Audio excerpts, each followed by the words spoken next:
Sure thing. Okay.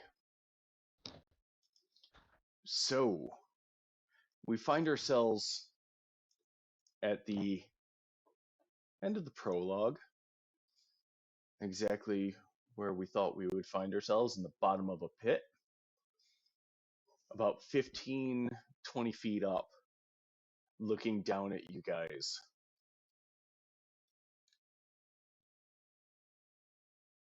Three human pirates looking down at you.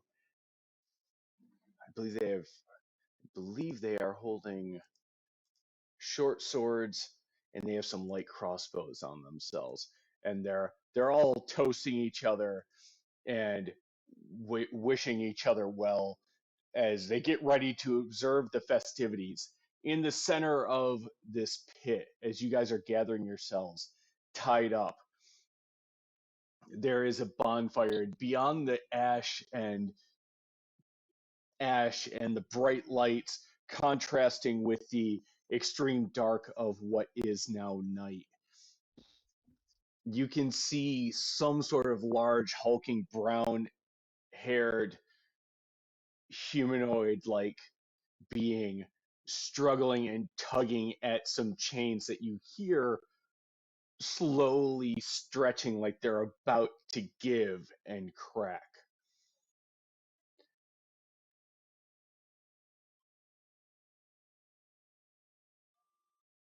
Quibbly. Am I pronouncing that right? What was that? Ghibli, like with a K. Kibbley. Kibbley. As you are behind everyone, uh, tied up, what are you doing? You are actually gagged because they understand that you have a bit of a wicked tongue to you. I was gonna say I would be, since I'm controlling Scott's character today. By default, I have chosen that Scott's character is the reason that I was talked into this. So I was going to be having a bit of a "this is your fault" discussion with Mr. Agarek.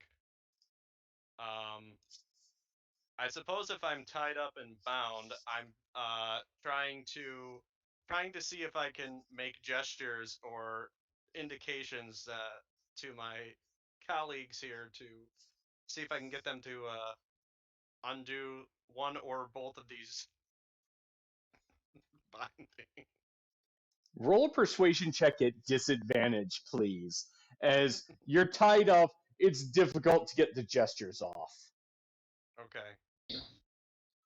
Disadvantage. So my first one was a 21, and my second one was a 9. 9. So all of your cohorts are kind of are not noticing you.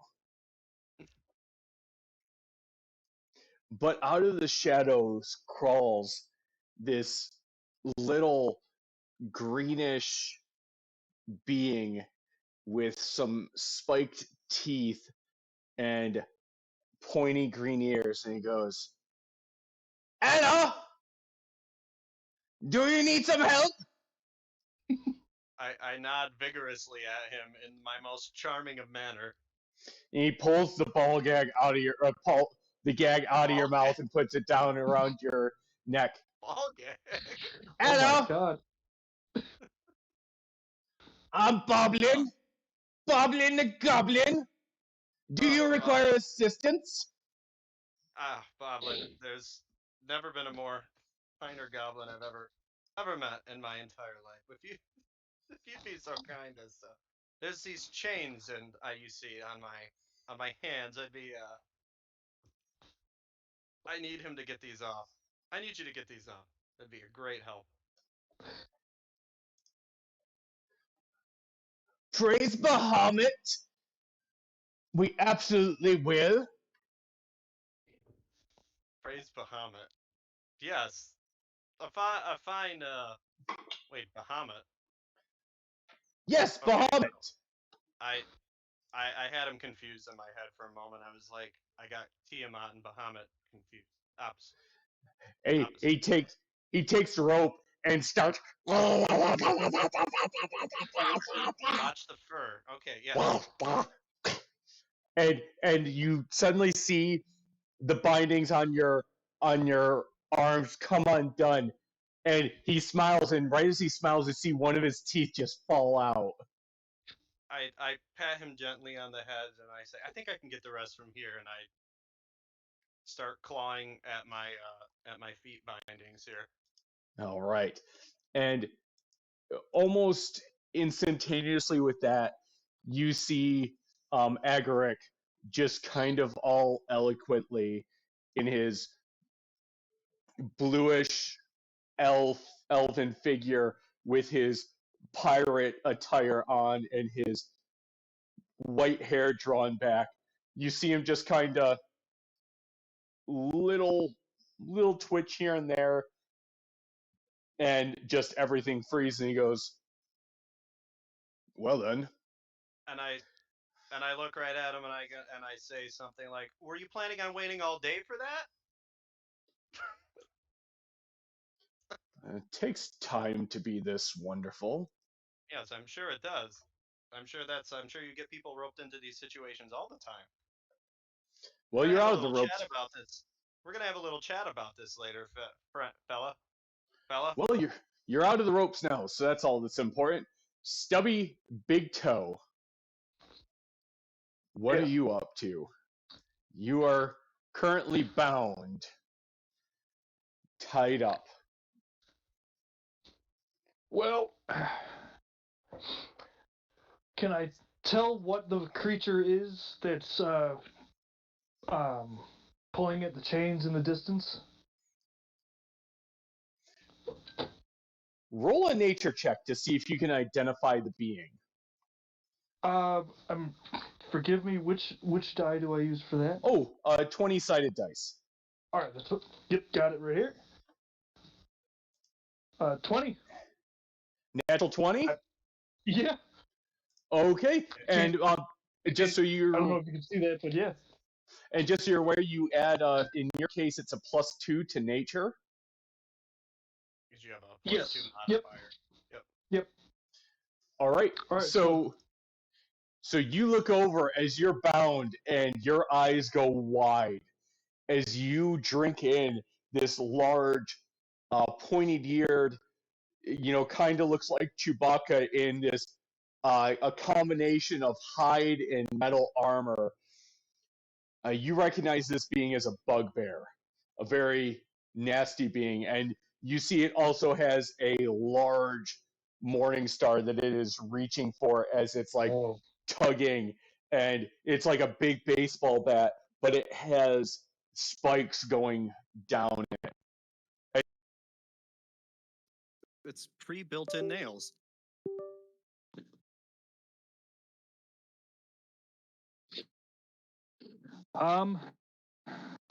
So I'm still bound.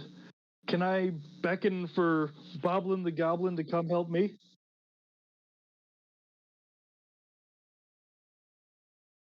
Yep. Uh-oh. What happened, Tom?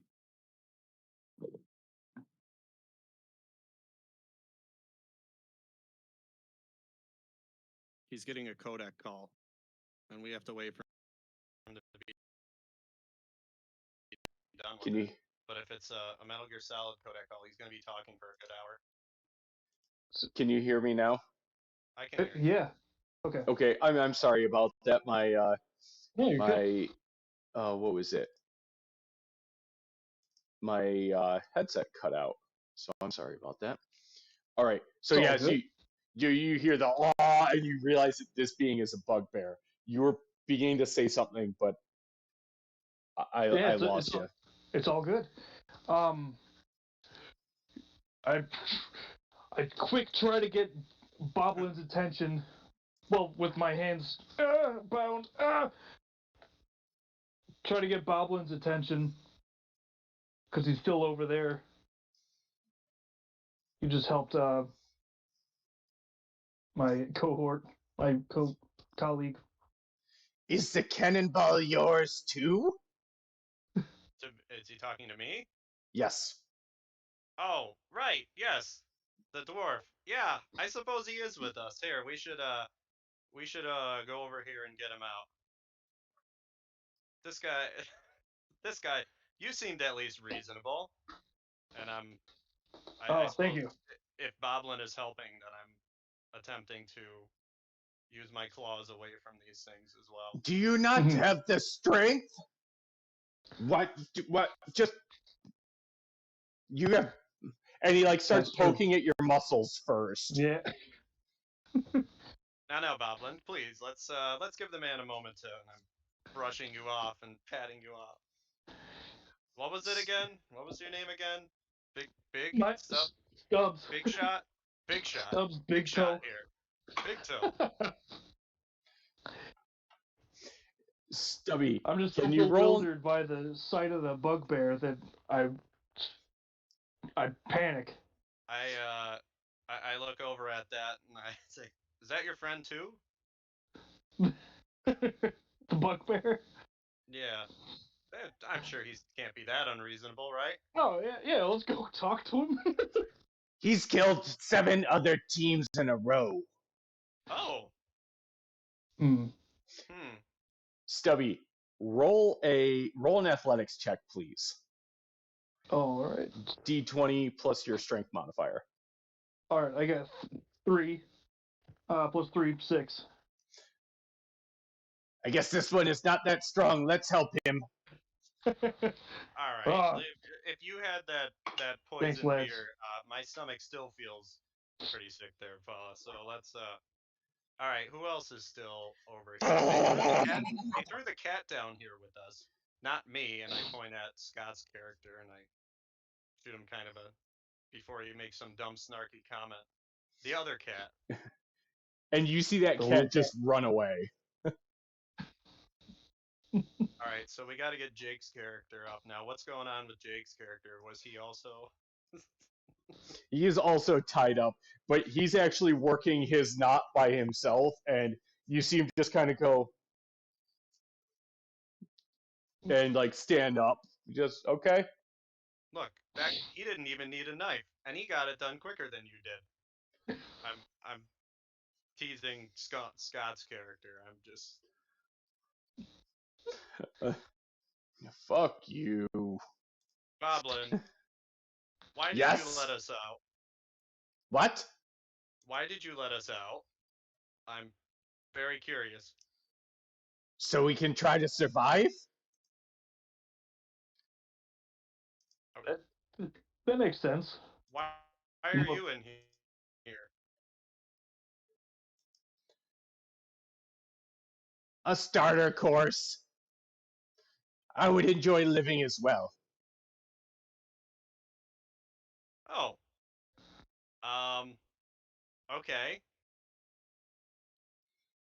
So if you could defend me, I would greatly appreciate it. Hmm.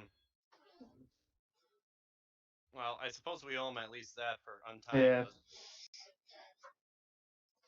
I'm gonna put what should be Kiroga's mini down, and that's gonna be Boblin for tonight. And right as this is happening, you hear ching, ching, ching, and as the bugbear starts to break free and charge after you guys. Oh. So he just comes right at us. There's no opportunity for me to. All right. Let me paint the picture of what we have, if that's okay with you. Yeah, that's fine. I know. So this is the pit. I put the guys up here for spatial awareness type thing, for how far they are up. Here's the bugbear. This is Stubby. Are you pointing on the camera? Because I don't know if your video's frozen or not. Oh, sugar snaps. Because if you were gesturing on my screen, I'm pretty much seeing a still image. Yeah. Same. I was. Okay. Okay, let me. Some of it's quick. Okay. 1 second.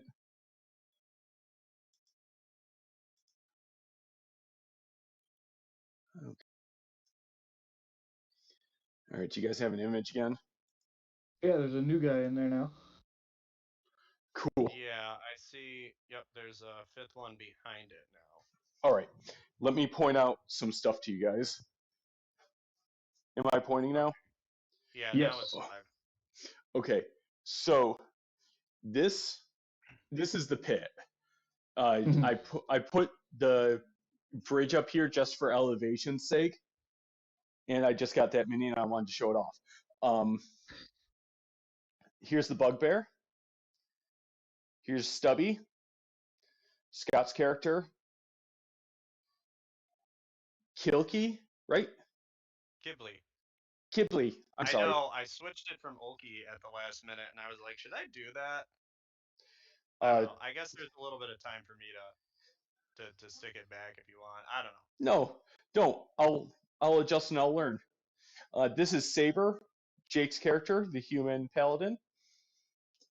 Boblin, and up here at the edge of the pit are the 3 human pirates that are watching you guys, that Mhm. are standing over you guys, watching, drinking. Aye, crikey! Is that Boblin down there? I thought we fed him to the bugbear a week ago.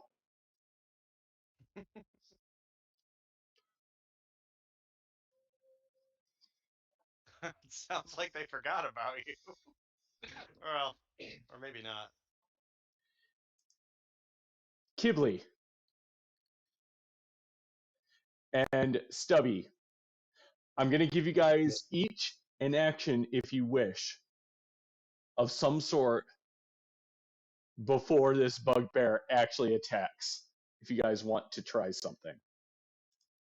Mm.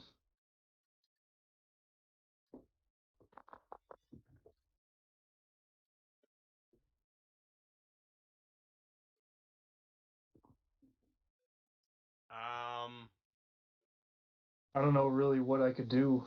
Well, yeah, against the Okay, bugbear without an arm. okay.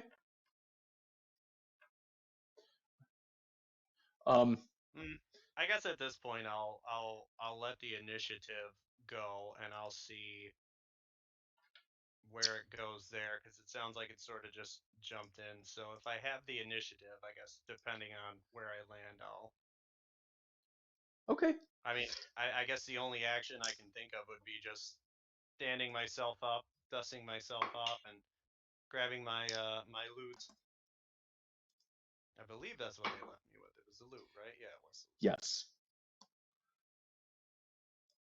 All right. Well, if that is where you stand, then I'm going to ask you guys to roll your first initiative of this campaign, please. Okay. I got 16. Nice. And I will not be able to do Scott's character. So it looks like you'll. Well, I'm I'll sure you take. already know you'll have to handle Scott and Jake until Jake shows Yeah, up. I And I gotcha. got 10. You got a 10? Yep. Did you add your +2 modifier?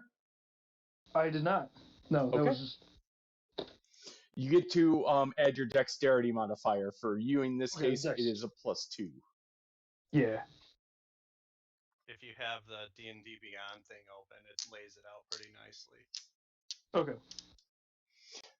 So, first in the initiative is Saber, Jake's character, this human who is just wearing kind of just his formal robes. And he looks over at you, Stubby. What do you wish me to do? Jake saying that to me? Yes. Or Saber? Um.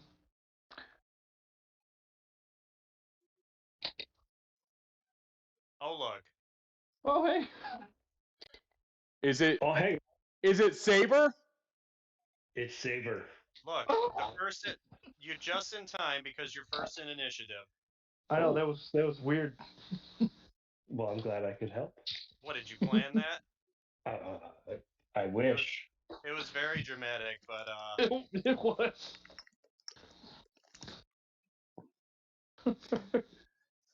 Saber, you guys are in the pit. Here is you. Here's the bugbear that is just broken free and starting to rush towards you.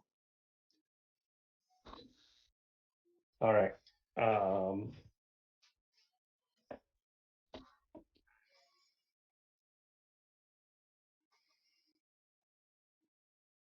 Okay. I Welcome. will.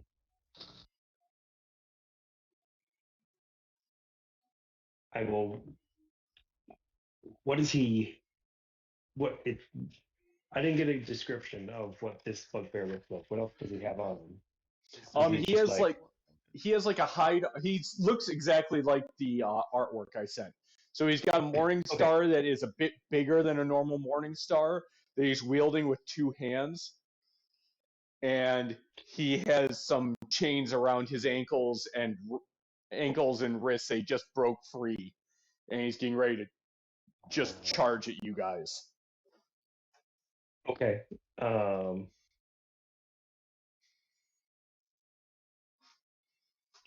right. So I would like to. How far away is he? Like. Actually, exactly 30 feet, so you can reach him. Okay. I want to run towards him and try to just like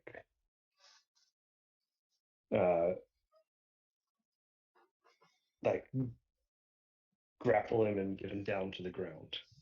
All right. So for you, it's going to be an athletics roll, and he's going to do a contested either acrobatics or athletics check. Okay. And I'm going to roll that right now. Oh. Nice. Oh, shit. I like this color. You need to beat a 4. Oh, thank goodness, because I rolled a 4, so I get to add 4, so I have an 8. Did you seriously only roll a 4? Yes. And I rolled a 2. I don't know who was more surprised by that, him or you.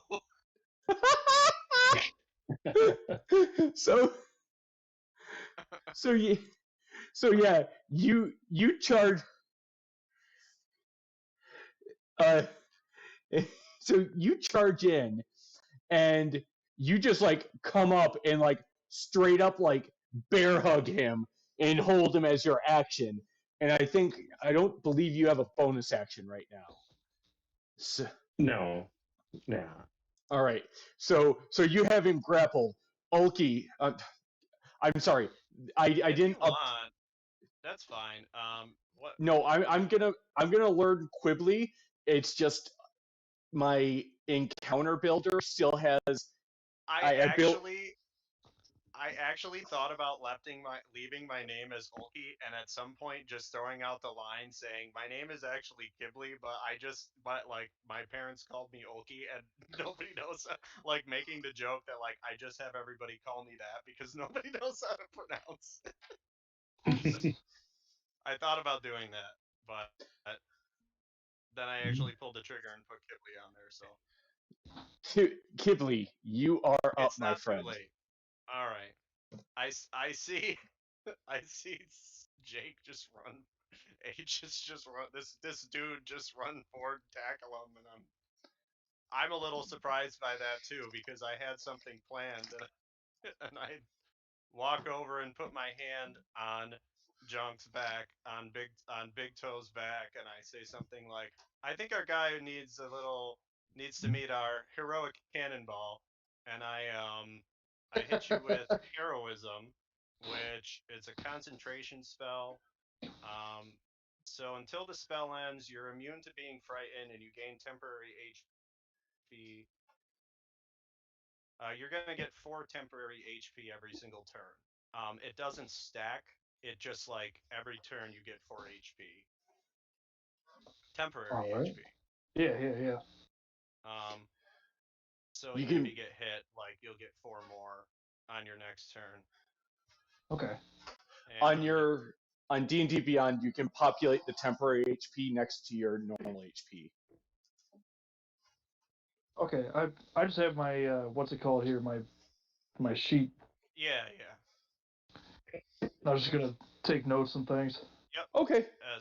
So it'll just be temporary HP, and then anytime you get like if you get slapped around, it'll come back next turn as long as I maintain concentration.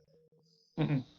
And then with my bonus action, since I'm a little still in shock, I'm like, well, I do a bardic inspiration on the this lunatic that just ran forward and tackled this dude. So you've got a bardic inspiration, Jake. It's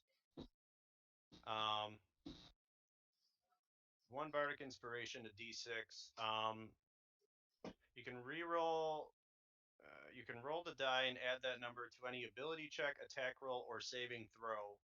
And it lasts like 10 minutes, so it should be sometime within this combat.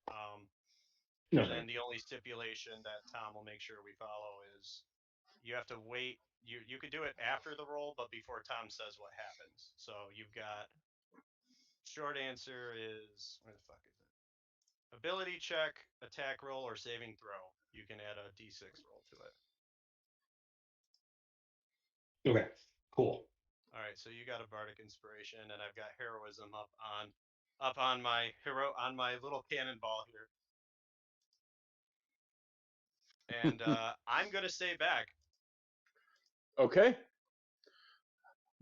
But And I will not take any movement. That will be my turn. all right. Boblin is gonna. This dice, by the way, this D20 I'm rolling is gonna be your guys' favorite dice for this entire campaign. So as you back up, Boblin goes running forward. For Boblin, dinner! Goblin, no! For dinner! And goes and casts Toll of the Dead on this bugbear, who gets a 3, by the way. And Boblin's going to do 4 points of necrotic damage as this bell rings out, and you see like some blood just spurt out of this bugbear's ear. And Saber, you can see the rage building in this being as he's like being held down by you. And Kibley, as you're like hanging back behind everyone, you hear the guards. You hear all of their crossbows kind of snap into place, and you hear them go, "Hey, we took bets on the 4 of them. Are we doing anything about the fucking goblin? He was supposed to be dead. Are we supposed to intervene here?" No, shut up. Just let it happen. So they readied their crossbows. Stubby Big Toe, it is your turn. Alright, so I'm a little mad that he called me weak, Boblin, so I gotta show him up. And I got my heroism. So I'm gonna run forward and punch the bugbear in the jaw. You can rage as a bonus action before you start attacking too, if you would like. Ooh, that's true. I will do that. Okay.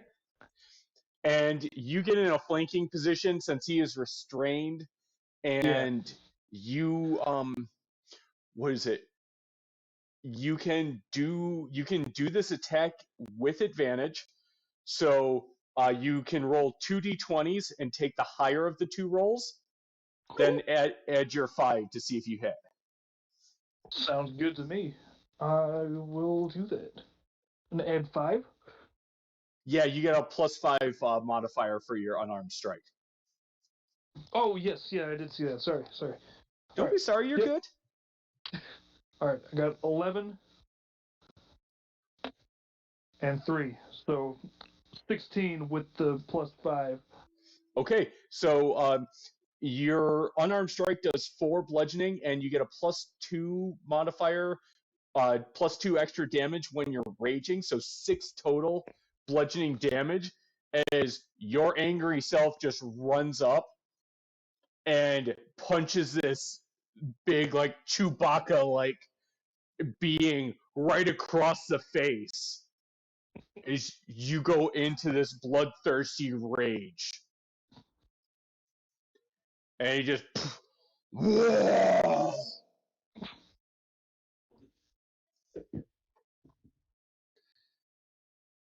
And I believe that is actually going to be everything on your turn because you did you moved, you did an bonus action, and you did your action. Yeah. So it is the bugbear's turn now. Saber, Oh no. Saber, I need you to do a contested athletics roll with this bugbear. Is they're going to take their action to try and break your. They're going to try and break your grapple. Sounds good. Son of a bitch. 10. You need to beat a 10. 13. Son of a bitch. So the bugbear is just like, you guys are just like punching in the face and casting spells on it, and it's trying to like pull itself free. It is not successful. No, because it's focused on me. Exactly. Agaric's turn now. Okay. Agaric turns around and he's kind of looking up at these guys. They're 20 feet up? Like, how high up are they? About 20 feet up. Is there any kind of obvious, does he see any obvious, like, is there like a rope, a ladder, anything anywhere nearby? Like, that's like obvious sort of method for getting in and or out of this pit. Nothing obvious. Nothing obvious. Can I have him do a perception check? Absolutely positively. All right, so I guess he's going to use his action to kind of assess whether the guards have anything on them. So he's got a +4. So let me. Before you waste your action doing that, I shouldn't say waste action. Already stated, they very obviously have all of them have short swords at their side, and they have hand crossbows also that they have readied. I kept preparing to look for a key or something like this, but unfortunately, I keep in my mind for the last like couple weeks. I'm like, all right, we're gonna be doing a prison break, but there's not actually a prison break going on. So I guess I was expecting. That's all right. Oh, I've got it. Let me just check his character sheet real quick. I'm looking to see if he's got like a climbing speed. Do you need? He doesn't. On my, he doesn't. has a. Okay. So those guys are above us on the pit. Yes. I'm trying to think if there's a. My vague idea was something like seeing if me and or him can do some sort of combo, like to distract them while we do something. What's your idea? Hit me with it. I was trying to think if, like, on his turn or my turn, we can kind of come up with some sort of distraction for somebody to attempt to climb out and get up there.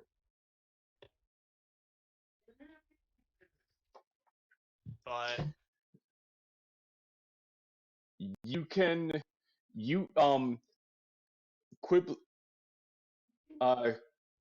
Quibbly has a climbing speed. I have a climbing speed. So I mean, All right, if Agaric wants to try and distract, he can to set you up for your action.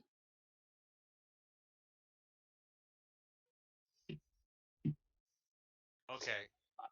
I think. Oh fuck. Scott giving me 2 people to control. He's making me overthink this process here. And what kind of silly I mean, things I can do here. you basically was it you'd be left with essentially a deception check of some sort, or if you want to try and throw his one dagger. No, we're not gonna do that just yet.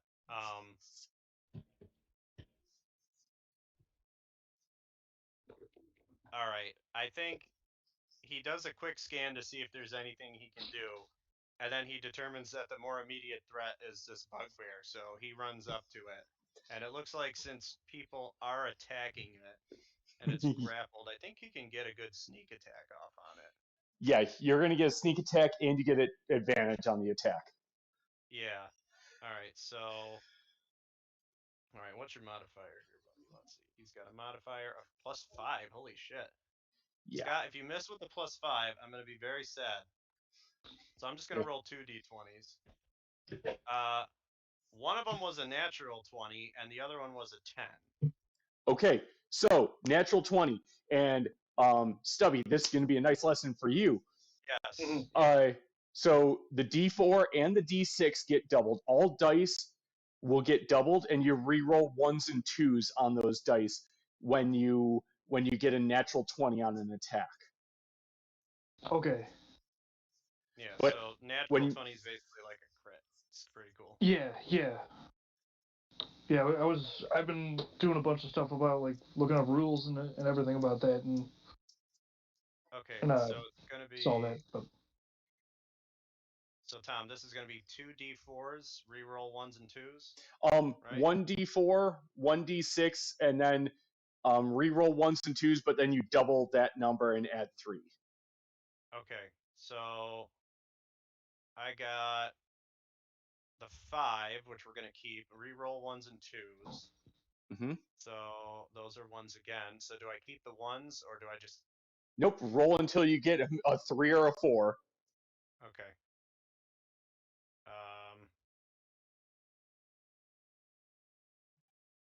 Is that a? Okay, one of them's a 3. So a 5, a 3, and 16. A 5, 2 3s, a 5, and another 3. Wait, no. Because the 3 is the modifier, right? Yeah, but we're only rolling 1d like. So you got a 5 on the d6. Oh shit, you're right. I'm sorry. For some reason I was let me look at what my history was there. That was kind of stupid. For some reason I was rolling I heard a 5 and a 3. Yeah. Hold on. Where the hell was? There it is. So I got a 5 with the d6, so that's the sneak attack being a 5. Yep. And then eventually I rolled a 3. So okay, so that's 8, the dagger. 16. So it's 16 plus 3 to equal 19. Right. So that was a 19. So, how does Agaric do this? He looks back and he does his quick scan up there to see what's going on with the guards upstairs, and then he kind of turns and does his quick like and realizes that the bigger threat is over there. So then he kind of does a very generic rogue run in, almost the Naruto run, and he pops in with his dagger, and just while it's being grappled and pummeled, he just goes like right down across its throat and very quickly does that. Ugh. Then flicks the blood off and turns around and tries to look very dramatic. Okay, so that bugbear falls lifeless, and he turns around dramatic, and the 3 guards are standing there like, Um, what the fuck?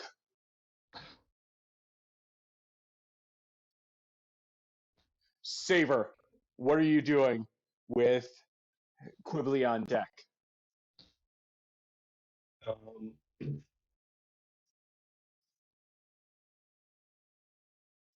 I try to see what are the guards? Are they trying to aim at us right now? They readied their crossbows while they were staring at Boblin and discussing whether or not to take out Boblin.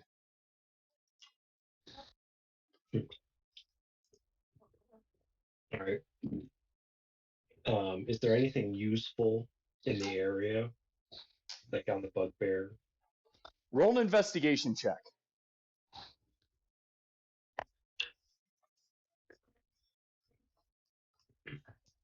Um, 18. There is this two-handed Morning Star, which is definitely a strength-based weapon. There is a short sword that is like in a little holster on the side. Behind it, there is a kind of not the best shape, but it's still a shield. So there's a short sword, a two-handed Morning Star, a shield, and if you really wanted to, because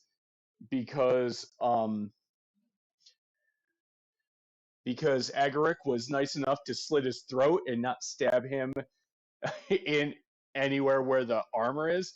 He also has hide armor that if you had some time, you can take it off. But as far as quick grab things, there's the Morning Star, the short sword, and a shield. All right.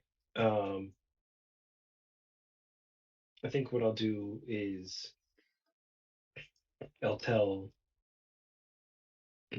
Stubby to take the Morning Star just to give him something. He looks strong, so.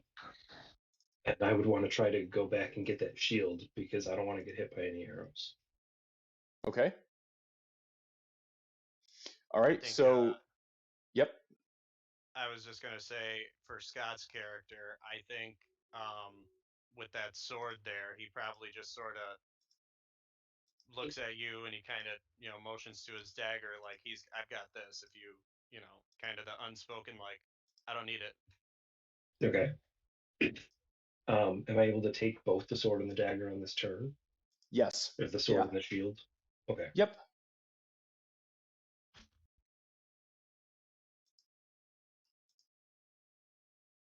All right. And I'll kind of hold my action to dodge just to see what's going to happen. I was gonna say Or quick your action was to investigate and take the stuff that you did.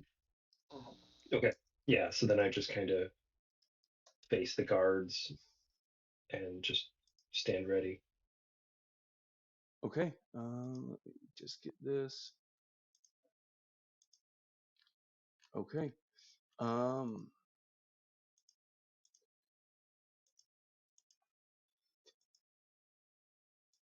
Sorry, I am getting this into. Oh, there it is. All right. So you grab all this stuff and you toss out the weapons. We're going to discuss. There's a special property about that short sword later, but we're going to discuss that at another time. You've done your action. You turn around and you're holding yourself ready. Quibbly, it's your turn. I see this all go down, and I turn around and have my hands open, and I start clapping, and I look up to the guys, and I say, "What a fantastic performance this all was! This was absolutely exactly the show." Who I hear there were wagers going. Who had the wager? What do you say we bring us up out of this pit and we talk about bets? I want. You want in? Roll persuasion check.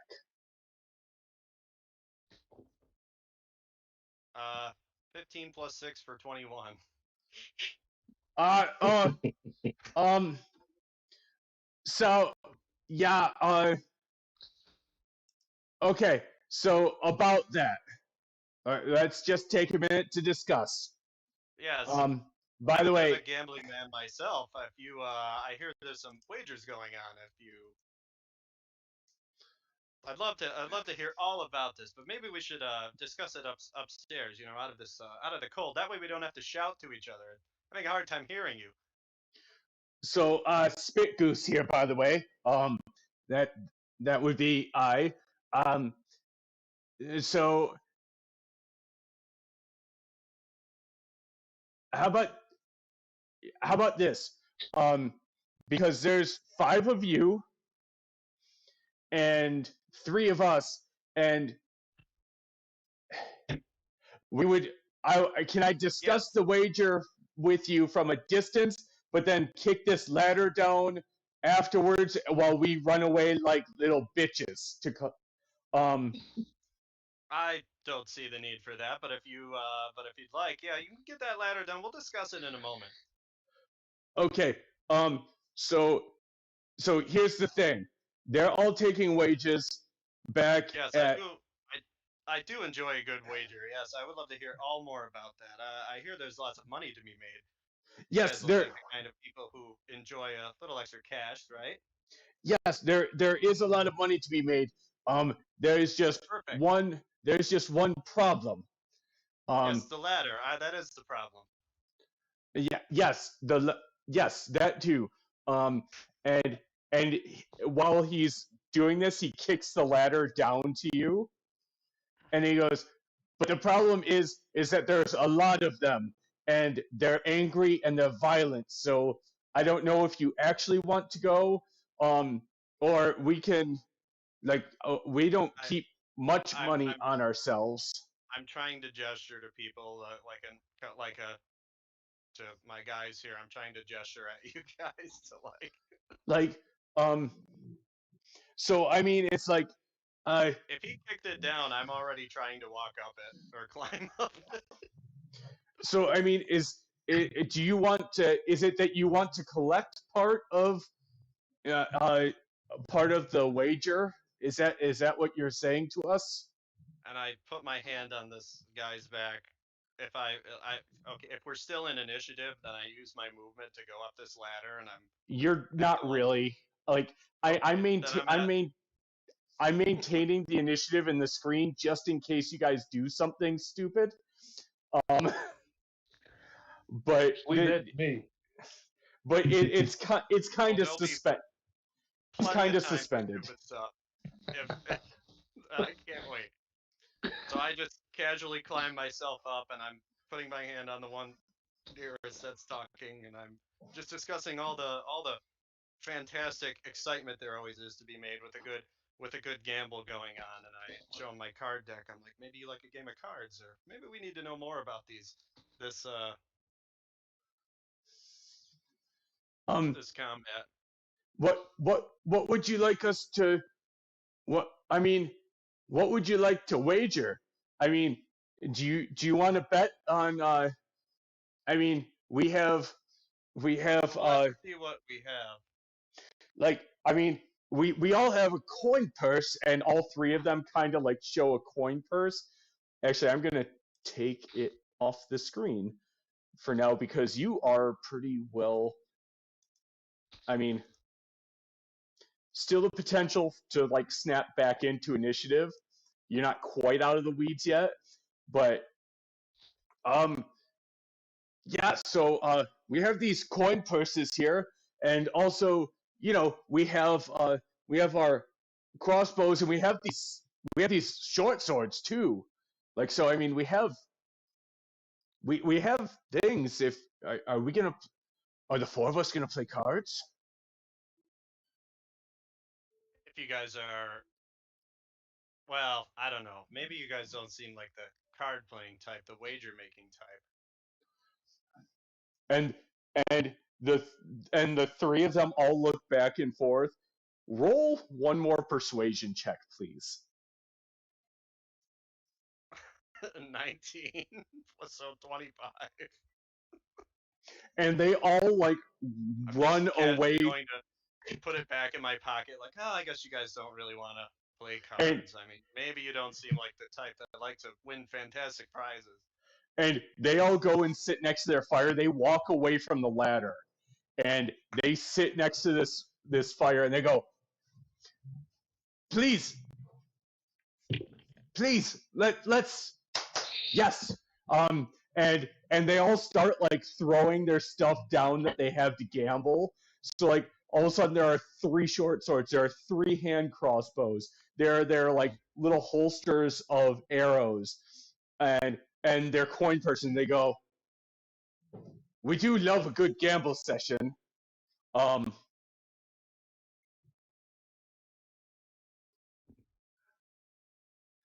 so yes, yes, please."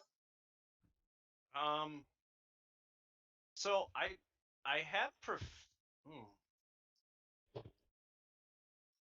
Is So there a proficiency with that? Because part of my background, no, it doesn't specifically come with proficiency in a card set. I'll No, I I'll guess tell not. I'll tell you what to roll when the time Okay, comes. sure. Okay, well, I'm making a big spectacle out of distracting these guys and having them all line up their stuff. I'm hoping my colleagues back there saw that the ladder and my little gesture to get the fuck out of the hole.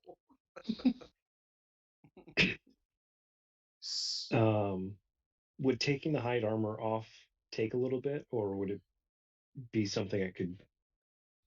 It'd be I It would would ask. Yeah, I'll let you go ahead.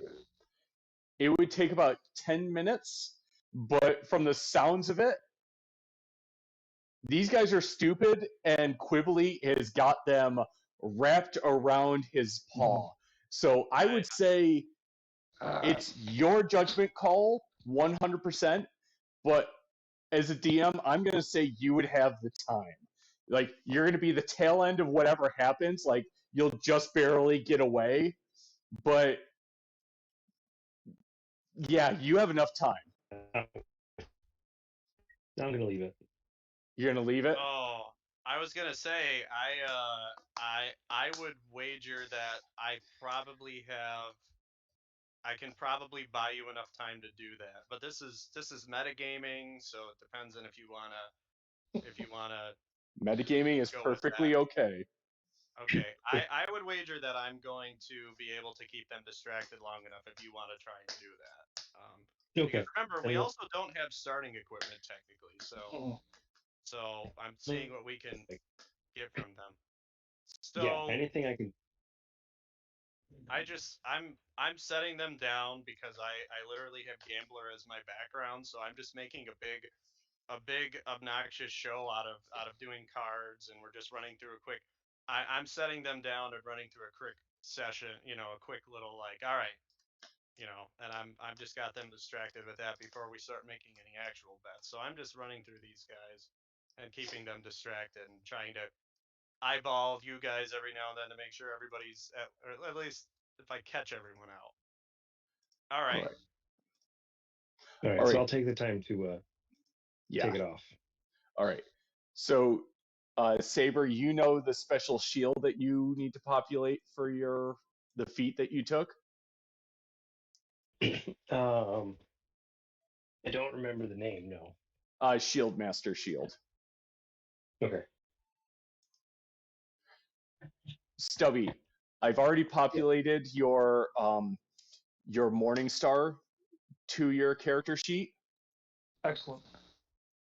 It's the same modifier for your unarmed strike, Okay. and it's the damage though is 2d8 plus 3. 2d8 plus 3. All right. All right. So now that we've gotten the technicalities over for you guys, there's wagers upon the fire. Quibbly, Okay. what are you So- doing? Paint me a picture. The only catch with trying to figure out how to take them for either information or all their stuff is the fact that if you're making a wager, I have to have some sort of leverage, but I guess I can just Bluff. I can either bullshit them or I can say something like a fine loot or something, or just get them to play against each other. Yeah, actually, yeah. Can I get them to? How dumb are they? Can I get them to play against each other and then act as the dealer? And like every time they lose, the dealer collects. Or Yes. Ooh. So for the sake of this, so there will be deception and persuasion checks while if you're doing talking them in circles. And I already looked at what you have pre-populated. So for if you're going to be stacking the deck because you are proficient with the card deck or the playing cards, it's going to be the same modifiers as your stealth check. just a quick question on that proficiency though. I don't. I have a playing card set, and the background. This is more like a technicality thing that I'm just asking. I don't think it expressly stated in the background that I have a proficiency with the card. I think it just lets me, or maybe it does. It does. Did it? You do. Yep. Okay. Well, then if I've got a proficiency with it, then yeah, I absolutely want to be bullshitting them and acting as the dealer. And Okay. okay, So house. So you're playing blackjack, and when they lose, so if you're stacking the cards against them, it's going to be a stealth check. Anything else will be a charisma type check. So you're dealing out the cards. So what are you doing on this first round against them? I'm not actively cheating. I'm just trying to bullshit them into letting me function as the dealer, and I guess that would be a deception to kind of like. All right. Yeah. So roll a All right, deception who's check putting it first. I'll put down my 14. crossbow, 14. and then you. So Okay. that's what I got on that one. Okay, so I see that. I don't know, just playing cards with these guys. Hey, I see your crossbow, and I'll raise you the quiver. And all of a sudden, they all are like, yeah, totally. Hit us. All right. Do I roll for that, or do I just keep going along with the game playing here? Give me a stealth check. Stealth check. 22. Ooh, ooh, ooh. Oh, what's wrong? What seems to be the problem? What's your hand? You Absolute, gotta put it down. absolutely nothing. I'm raising the short sword. Who's gonna match him? I Who's gonna am. match him? I I am. hear a short sword. How Roll about those deception arrows? or Do you have more of those arrows there? Actually, what about your gold? I haven't seen anyone put any gold down yet. Let's put some real high stakes. roll persuasion check. Some real high stakes. Go big or go home, boys. 15. 15. 15. Yeah. That. I have 5 silver. And 5 like silver. all of a sudden, just coin purses get tossed in. They're like, totally. Yep. Hit me, Puss in Boots. Listen.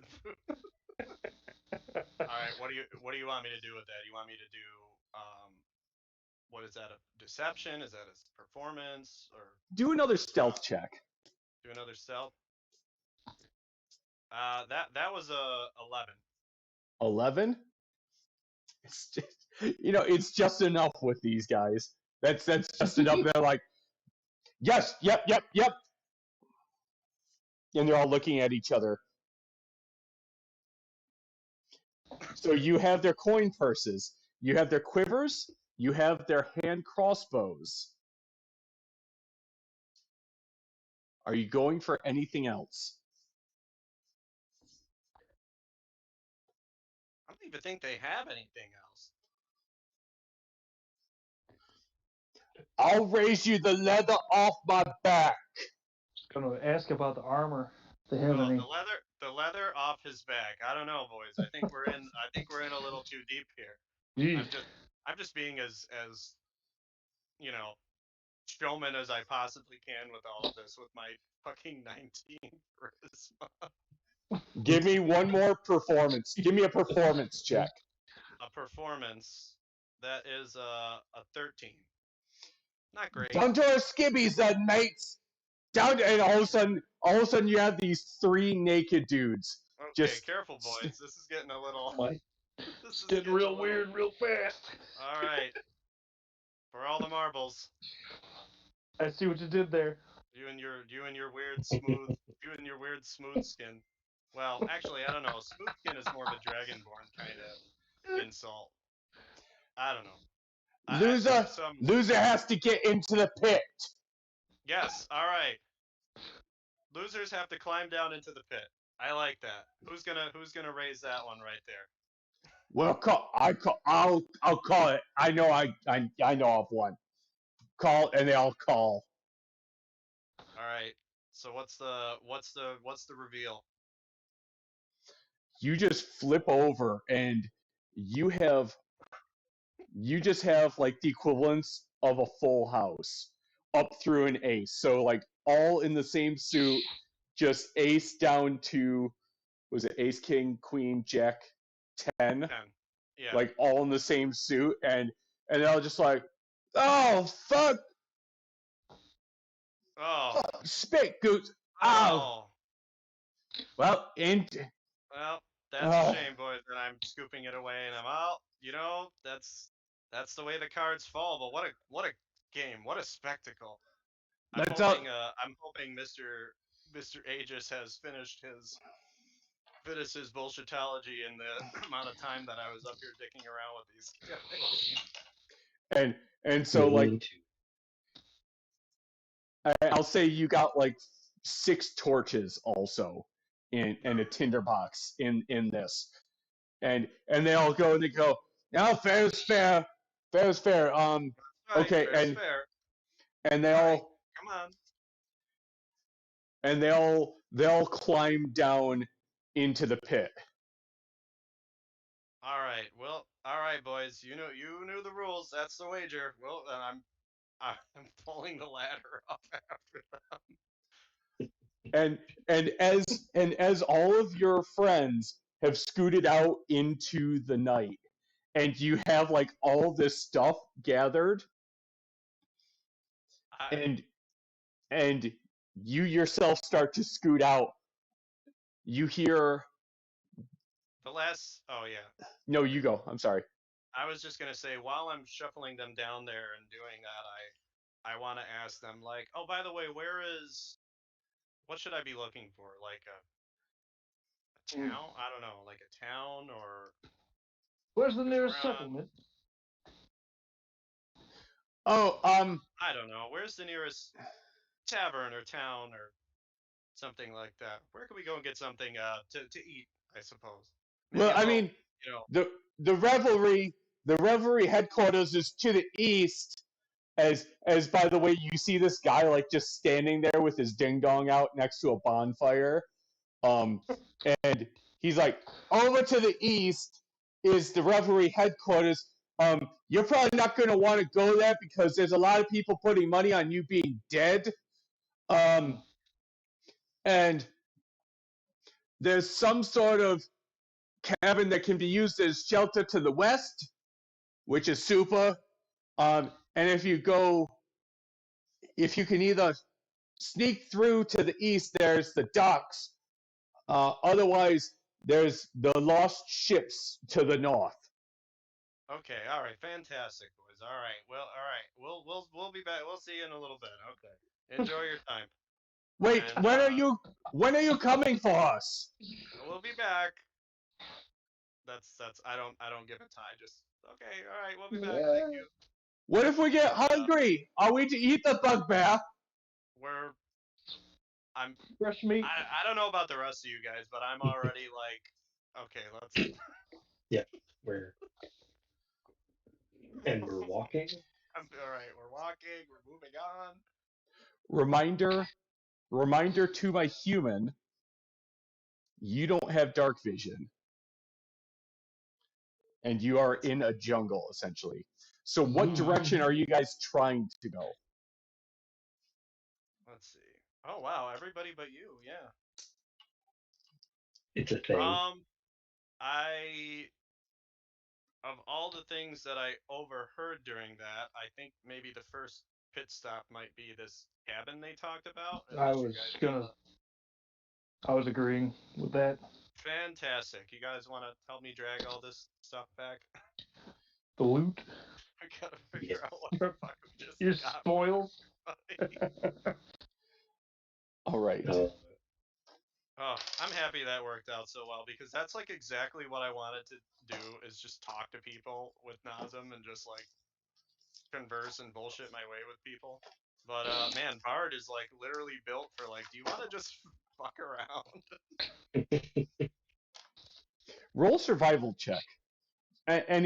Anyone, and you can use anyone's modifier that's in the campaign. Besides Kuroga, because Kuroga is still a cap. Who's got? Mine is only a 1. Scott's is a 2. For survival, Yeah. I have a +2. Oh. Oh, you got a 3. I got a 0. I think you got the best sub. So if you want to do the survival check. Okay. How do I have 3?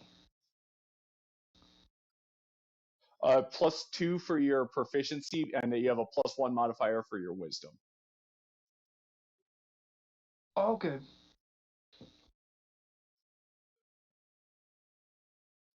Okay. Okay. You know, we don't need to light these torches if you're willing to let us kind of, stick close with us. I would offer you to hold my tail as I'm walking through, but I really don't want you to get dirty or anything. So it takes a long time to comb it out, Yeah. I'll just And all that put my goes. hand on somebody's shoulder. All right, you can put your hand on mine. Okay. Jeez, our cannonball could just carry you if he really needed to.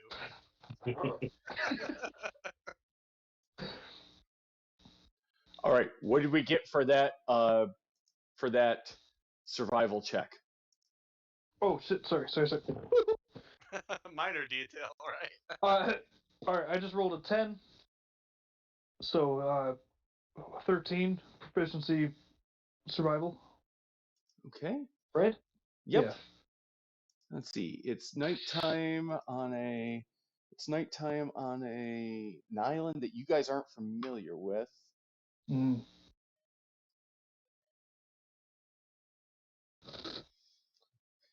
So you guys not quite sure what direction you're going with that 13. It was a higher DC just because it's nighttime, you're not familiar with the island. You guys are moving. You guys do have a few minutes. You guys can distribute. So if you guys want to distribute your spoils.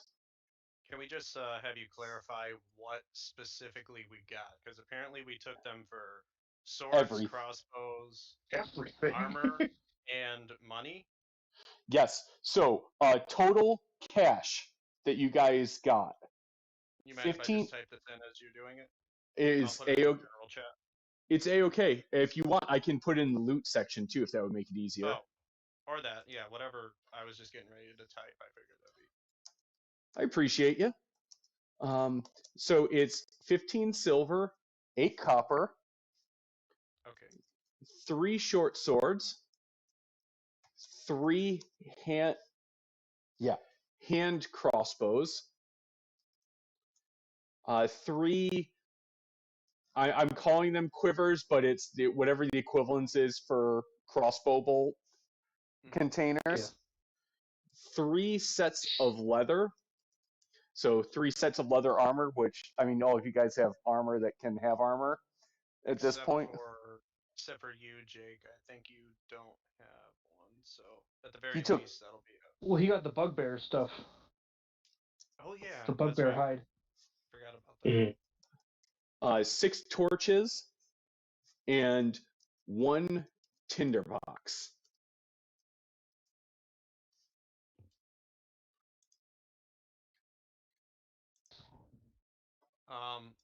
For Scott's character, I think Scott definitely should get a crossbow and a quiver, and at least one of those short swords. That'll deck him out pretty well.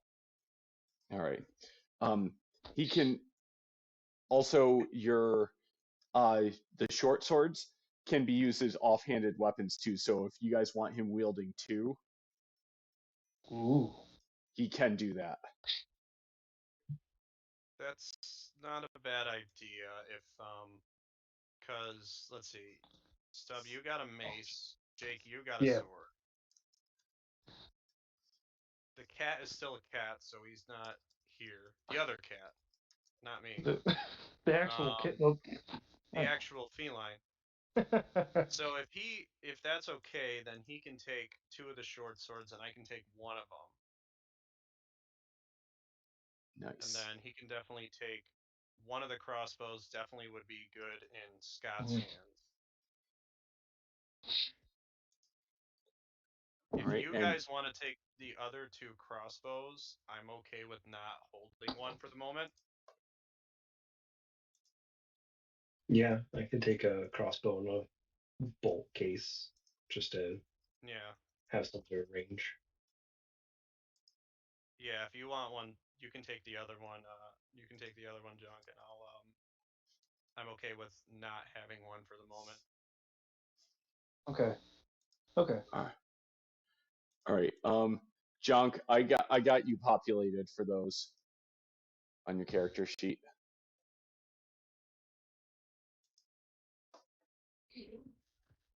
Saber, you got yourself.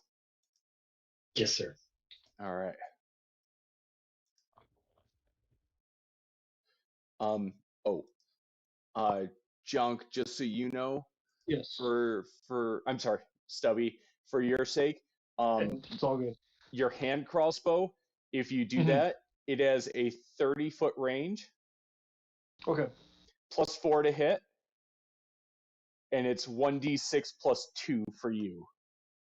1d6 plus 2 Yep, for your damage. plus 4 hit.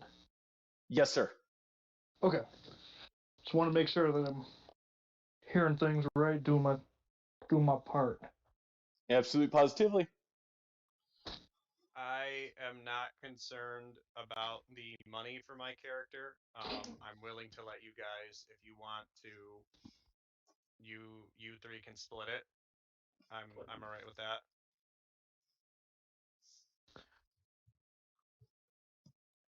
Okay. Okay. You sure? Yeah. Or if you want to make it a nice even division, I can take the 8 copper, and you guys can take the 15 silver and divide it. Yeah, we'll do 5 apiece. All right. Yeah. I'm okay with that. Sure. So then let's see. All 3 of you guys got a bow and a quiver. Mhm. Scott got 2 swords. I took the other sword. The money's all set. So just the armor, the torches, and the tinderbox. I have dark vision. Jake, if you want to hold on to the fire stuff, maybe. Yes. Yeah, I got Yeah. I got dark vision too, brother. So then just the leather armor, if either people can hold it, or I can hold all 3 of them. I mean, at this point, I'm basically just being a pack mule for that. I was just gonna ask, do we have like a sack or something that we found or anything like that? Nope. Okay.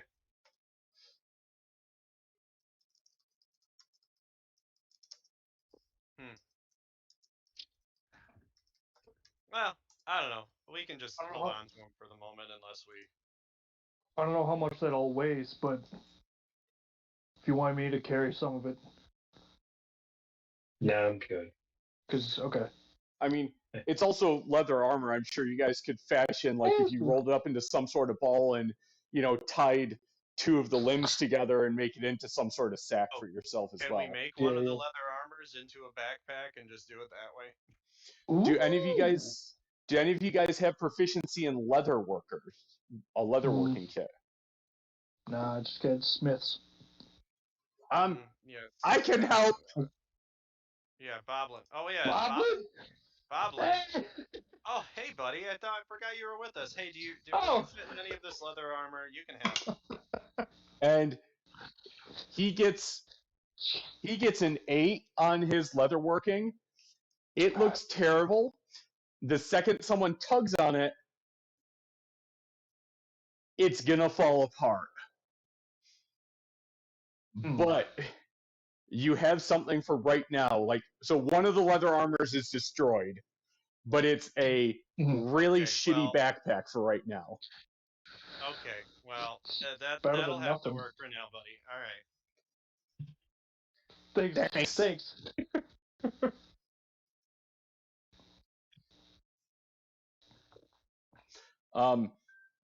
So you guys are heading in.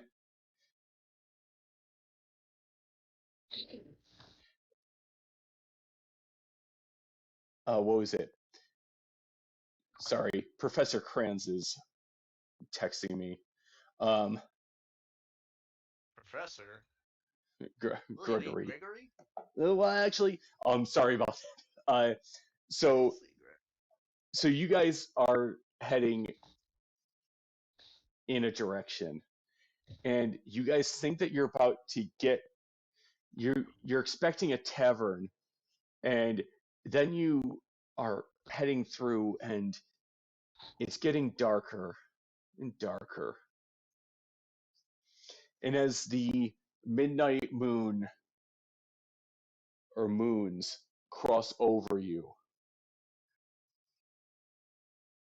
you hear Boblin go, "Hey, we can go in here over. We can tuck into." And you see like a little, almost like a hobbit hole, like dug into the ground, and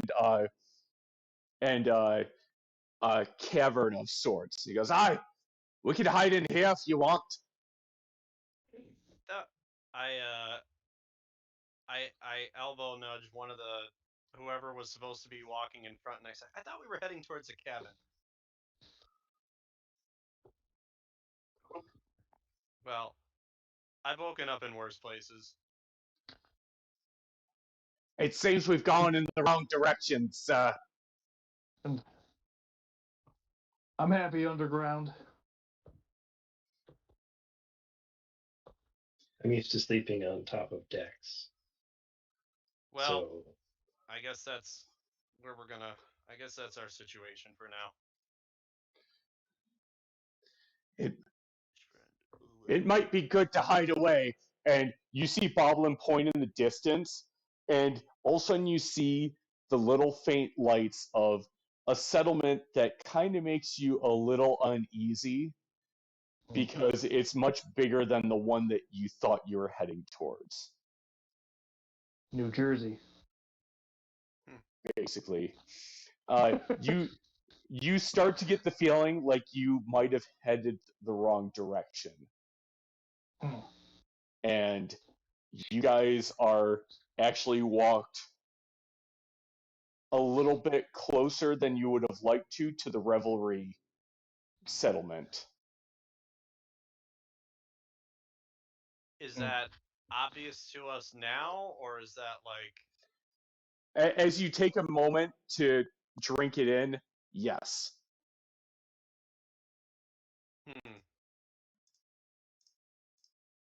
Well, that could have went a little bit worse, I suppose. It could have, yeah.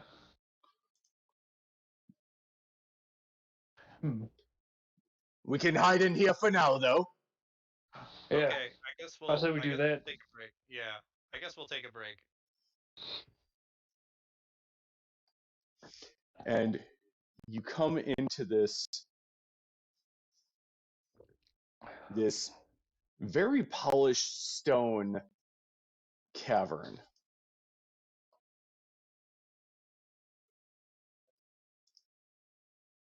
Let me give me a second to load something.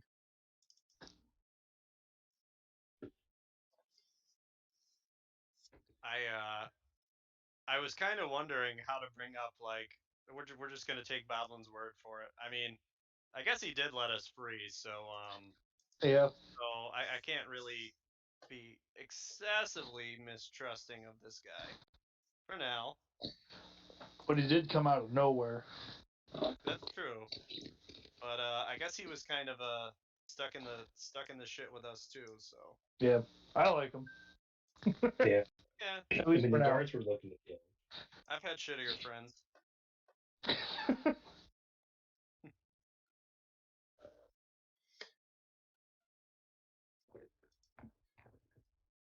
So, sirs, you can light the lamps if you wish on the walls.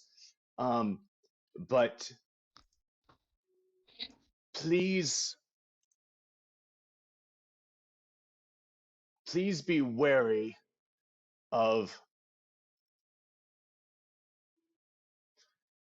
wary of this.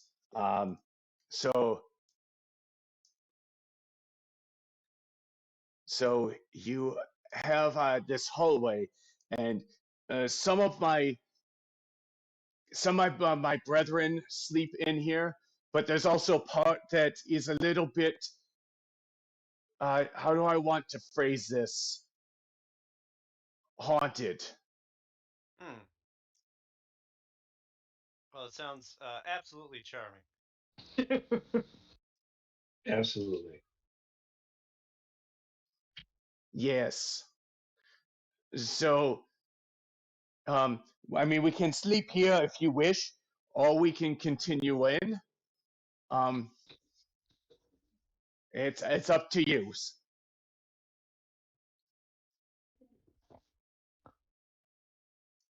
Um, how close are we to the exit? You guys are literally on the other side of the door still. You haven't moved in at all.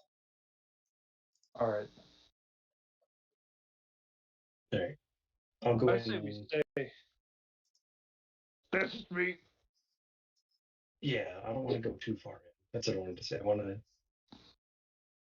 stay close to the door so I can hear if anyone's trying to get in there. Mm-hmm.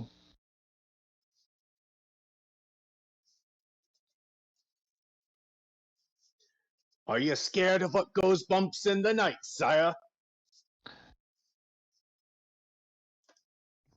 So we're gonna stay here, but he's saying the inside of it further in is haunted, but he's got like brothers that sleep. So like how far in? It's not like it's like The you know whole the other thing is side of the haunted. kitchen is haunted, right? So, is it updating for you guys, by the way? Okay, now there's like a Oh, hallway there. There's like a heading down. column. Oh, okay. Okay. Oh, okay. So if you go in, there's there's a very there's two areas that we can go through. Mhm. And it depends on how far you wish to go. But there's a place where we stay, and there's a place where you know we tend not to go, but it's very tempting because there's shinies in there. It's very tempting, but because there's the shinies, but also it's very dangerous. What kind I'm of gonna shiny? ask. Yeah. Well, Yeah, we both at the same time. What kind of Chinese? well, I was gonna ask what haunts it. I was gonna ask Boblin. Oh. I hear shinies and I'm like, I really? like this. I like that. Um, it's those who truly wish to be tested by our Lord Bahamut. It's where I Wow. got this, and he pulls up his pendant and shows it to you. I snuck in once. So you know the guy that's doing the haunting? I'm a little confused. Did he have rum without letting us know? Did anybody have any left over? What Yeah. happened to that? Bob was not sharing. Boblin, are you sober? No, sir. No, sir. And you've been and I poke him, in like a playful and you've been holding out on us. Would you It's like to not a get very a nice thing. Would you like to with get a friends. beverage? We ferment a urine. Ah. Oh, We call it the spicy pea shot. Spicy pea shot. If we're having a good night, we name the shot the peanut. But I don't want to Okay. explain that one. All right. Well, we'll come back to that. Yeah, I'll pass on the beverage for now, Boblin. Thanks, though. You're welcome. Yeah, Agarek looks like he wants a drink, and I would imagine Agarek probably shoots me the filthiest and meanest of looks because I'm messing with him. Yeah, no. Get him the funnel. Oh, we'll give him a funnel, all right. Okay, so you're saying Bob, somebody that you know, haunts this cave. I feel like I'm not fully on board with you. Who's Bob? Do you know Bob? Wait. What's her name? Didn't you just say tested by Bob? Do you know this Bob? You said Bob, right? Bahamut is his name. Oh, Ah, it's sorry. I actually thought you said Bob, and I'm like, is this another cop? Okay, Boblin. Bob. that makes a little more sense.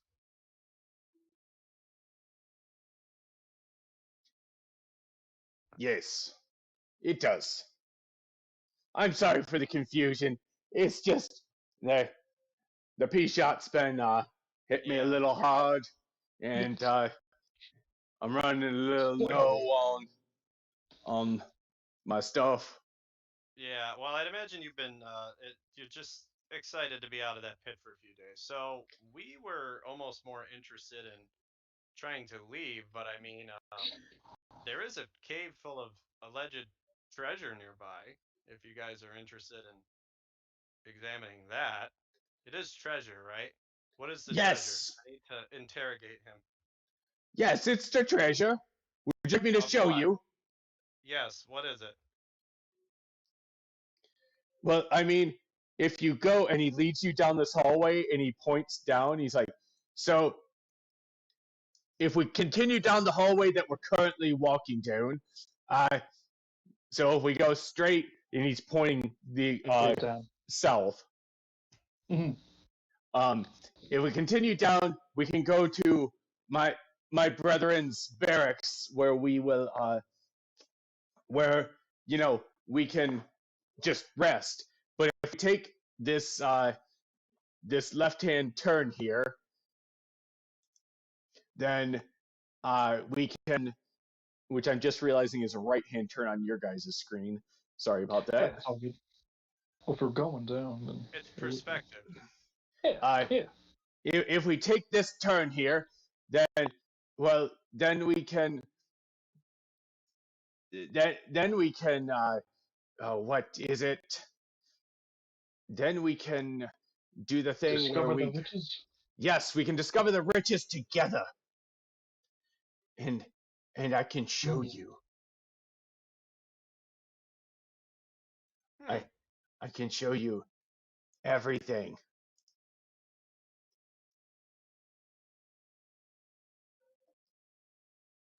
And it would I'm be intrigued. I'm a little intrigued, is what I was gonna say. I'm a little intrigued. I still feel like this is out of character. I almost kind of want to clarify what the fuck this treasure is. Hey, it just says shinies. But at So yeah, I know. All he said was shiny. So But I'm intrigued. I don't know about you guys, but I think we can take a look if you guys are interested in, or if you think it's more important that we just fucking leave because we kind of got kidnapped.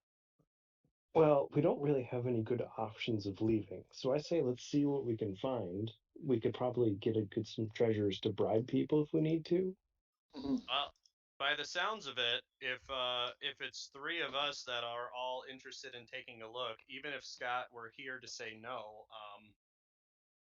3-on-1. Sorry. Yeah. Yeah. Looks like we're gonna go and take a look at what's going on in here. And if something weird starts happening, we can be like, All right. Well, it's been fun. So, all right. We're gonna go head back to the barracks over there. Yeah. So, Maybe yes. punch it in the head. Sorry. yes, Yes. let us let us head forth then, masters. Who is leading this, by the way? Boblin. Okay. Yeah, Yeah, we'll make him Right. lead us. Be like, please show us the way. that makes And sense. you come into this room that is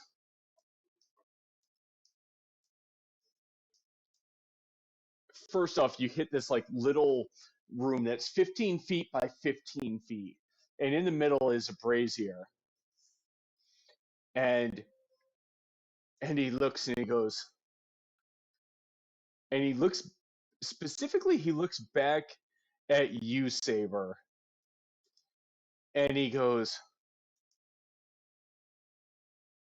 he looks at you and he looks at Stubby, and he goes, do either of you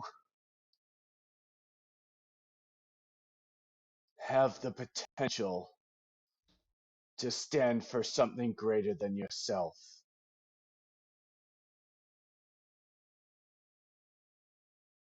Well, I'll step forward and say, "Aye." I would join him in saying that yes, I do feel that I could stand for something greater than myself.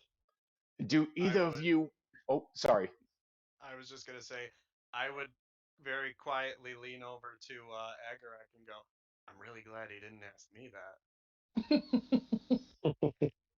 I'm sure we'd probably, him being a rogue, and I'm sure we'd probably be Yeah, similar. me too. Yeah, right.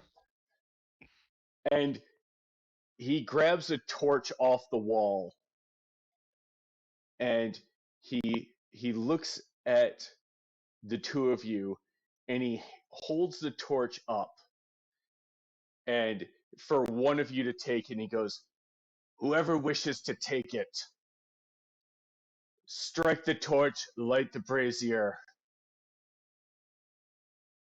and the trial of platinum shall begin. Trial of Wait. platinum. Platinum's Is a it just shiny. one of us? That is a shiny.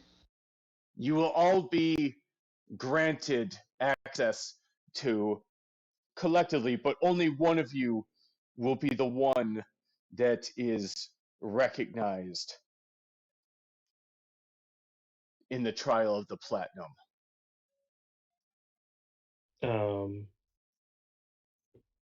there's no objections, I would take the torch. I will follow right behind you.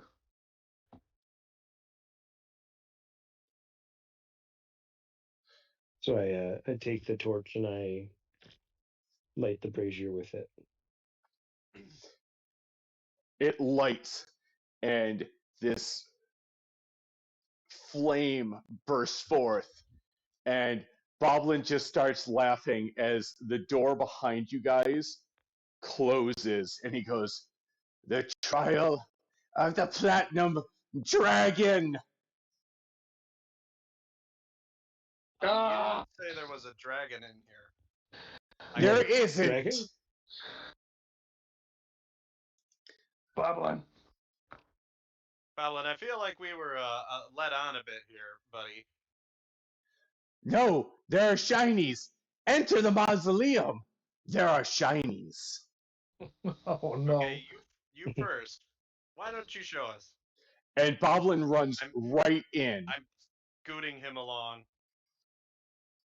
Boblin runs right in where there are 6 sarcophagi lined in 2 rows of 3 going along this rectangular room. And at the end of it, there is a statue that sits. You guys want me to set it up for you? Yeah, give us a little because my first thing was just going to be to ask you like what's the statue and I mean obviously Yeah, it's that, yeah. Let that me was get gonna be you. my question. So. Let me set it up. I'm sorry about this. Oh no, we're back in the pit. Oh, it was all a dream. It was all a dream. Pit. All right.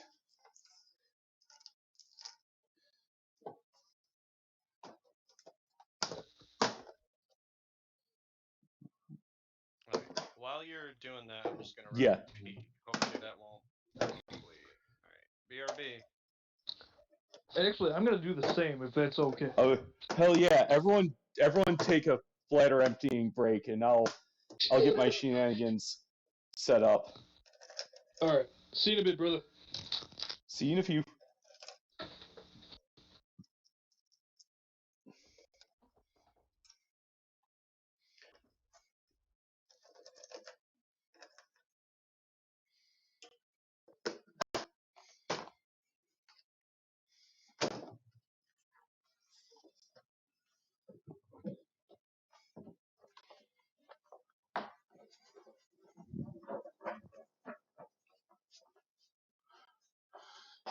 Are you still here, Jake? Or are you bladder emptying as well? I'm here. Oh, hey. How's it going? Going pretty well. That's Yeah. It was just he did not want to go to bed. No. No. It was just one thing after another. Oh, geez. I'm sorry. Mhm. It's all right. He just wants to play and have fun. He doesn't like being rushed. Oh. I mean, who of us does? Right. Yeah, that's why we Come work on, in buddy. wars with surgeons everywhere. Ooh, why are we not in the room? Mhm. Because you didn't sign the fucking consent. You've been here for 20 years. Yeah. Right. You know how this works. I know. We love our kids though. Those little brats. Yeah.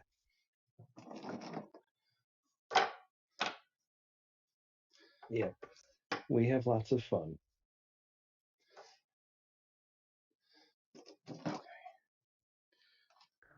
Yeah. Are Thank you all for all these being patient. are all these corners on the thing? Yeah. Okay. All these. Yes. Are you asking if you're still coming in live? Because you're still live on my screen. Yeah. But same you guys here. have all 4 corners? Yeah. Oh, yeah. We can visualize all. Aye, lad. Okay. You're following Boblin. You're probably back there. You're excessively eager too.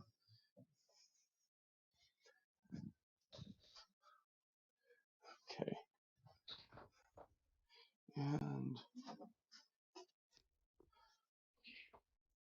there's statue. I think Jake's gone. Oh, There you all right. There he is. Okay. You know what? I need to get better organized for next week, and I promise I will.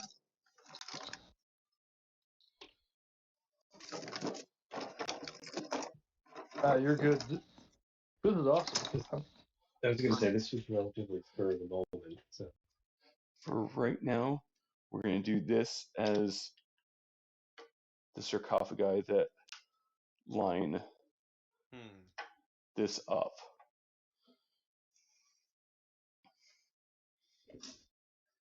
You see? It's beautiful. Ugh, grave robbing. I should have known. Yeah.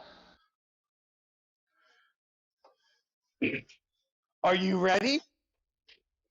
So- Uh,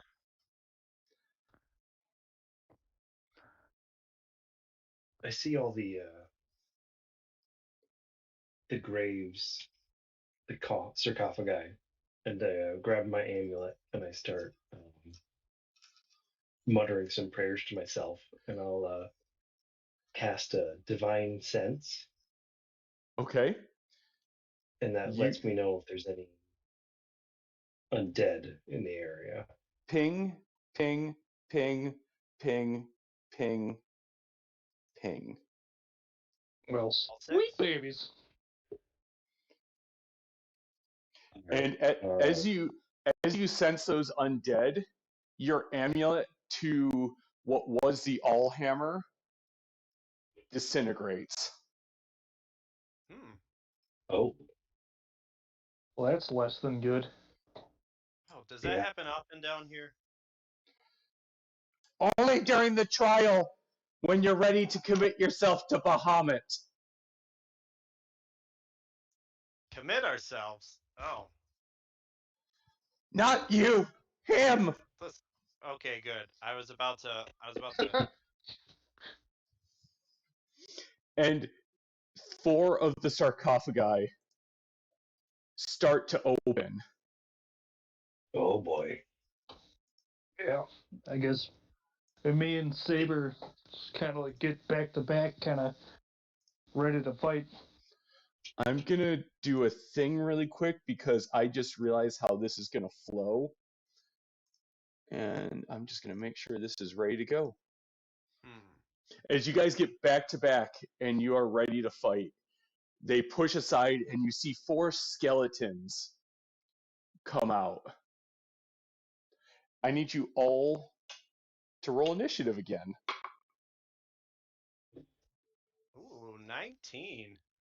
Oh shit. Two. 2 8. plus. Okay.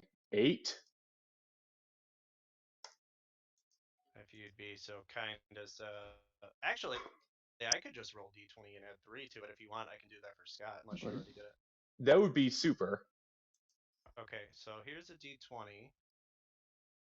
Natural 20 plus 3. So it looks like our rogue is probably going. Okay.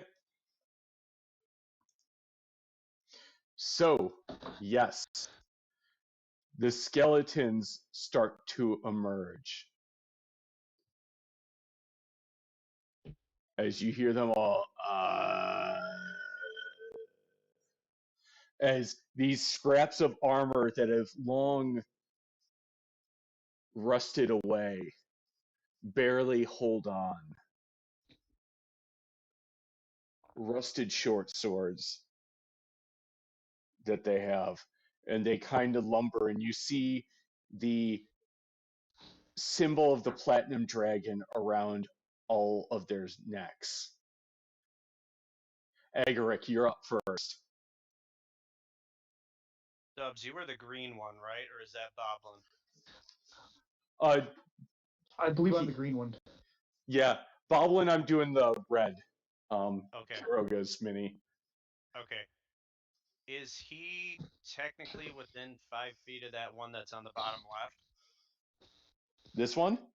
Yeah, because I'm looking at it and I'm sure you can Yeah, guess I'll what I'm totally thinking. say he is. Okay, so without skipping a beat, Agaric is not fucking around today, and he goes up behind this thing and he gives it a short sword swing. So Okay. that is +3. No, what was his plus hit? Oh, let me refresh this. He has a +5. +5. There we go. So let me do a d20 +5. So he swings, and that is only an 11. 11 is Yeah. not enough. Okay, then But, he. oops. Yeah, go ahead. I was going to say bonus action, he can make an offhanded attack and try to make a second attack. That was what I was gonna do. So his offhanded, he's going to. So his first sword doesn't hit. His offhand does 16 plus 5. So Oh, that'd yeah. be a 21. So with the offhanded attack, you don't get your modifier, but he does get sneak attack because this is the But he first will time get. he's hitting. So 2d6. All right, 2d6 coming up. All right, so he just jumps up and whiffs, and then only hits him for 3. 2 plus 1.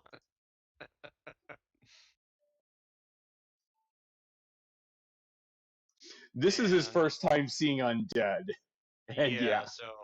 So I guess well, it's also skeletons too, so maybe he's swinging in between the rib cages or something. But that is probably going to be his turn because I can't cunning action, and I'm not going to move away and get swung at. Okay.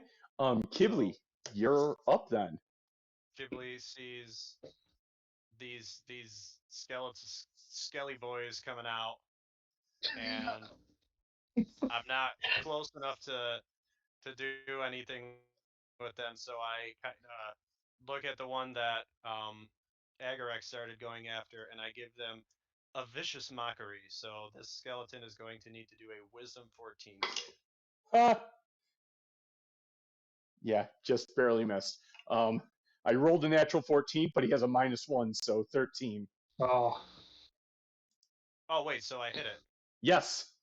Okay, all right. I'm sorry. When you said miss, I was like, okay, so that skeleton only takes 1 psychic damage, but where is the thing on this one? Disadvantage on the next attack roll before the end of its turn. So that particular skeleton will have disadvantage on an attack roll. The next one. Oh, okay. And my bonus action. Who needs bardic inspiration? I guarantee it's been more than 10 minutes since the Yes. original one, right? So um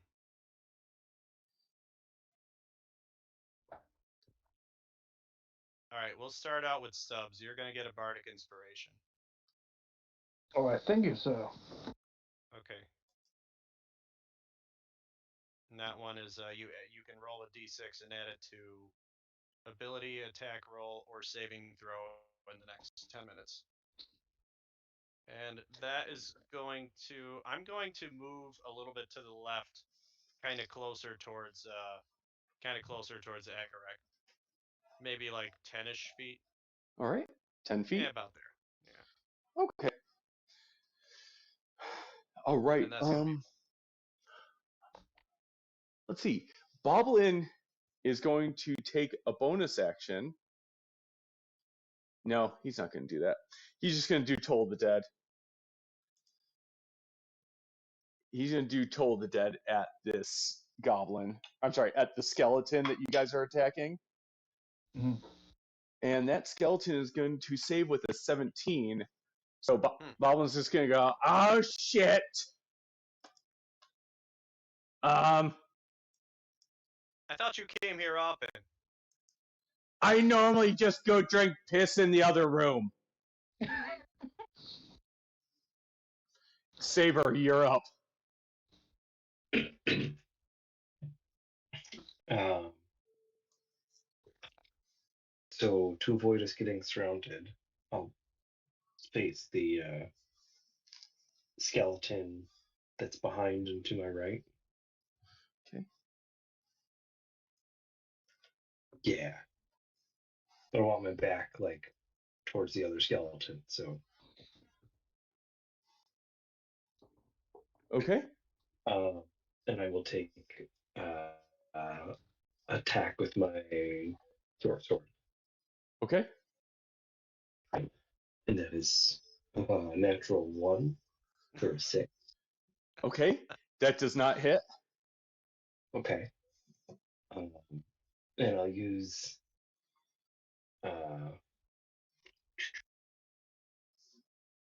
my shield master shove, try to just knock the whole skeleton off. Okay. Just knock him over. And what do I have to do for that?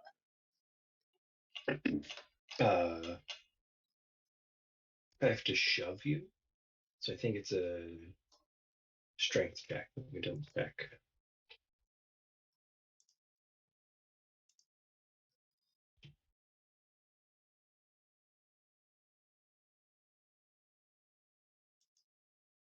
Shield Master Shove. If you take an attack action on your turn, you can use your bonus action to try and shove the creature 5 feet.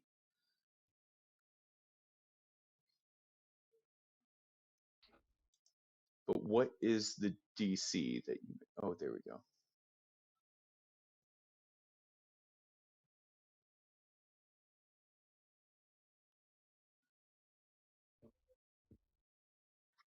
You know what? I can't find what it is. Just make an attack roll with your shield, please.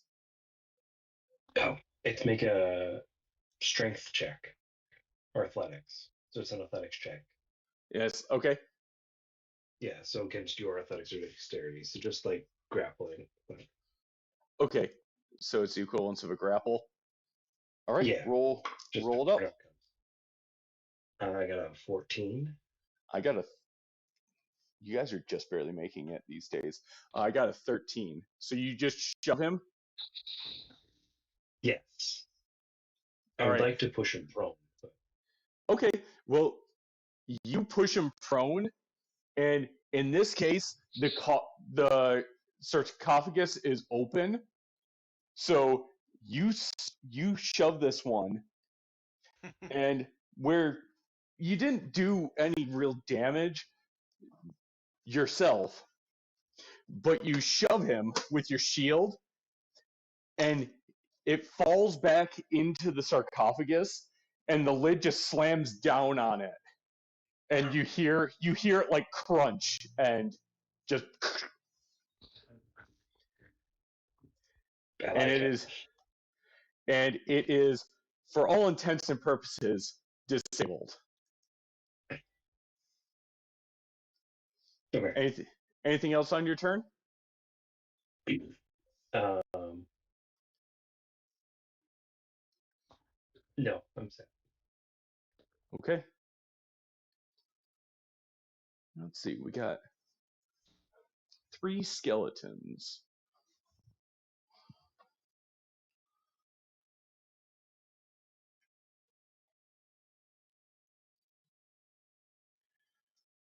Okay. We got 3 skeletons making 3 attacks. The first one is going to be against Jonk. Yes. Let's see. A 13 is not going to hit you, my friend.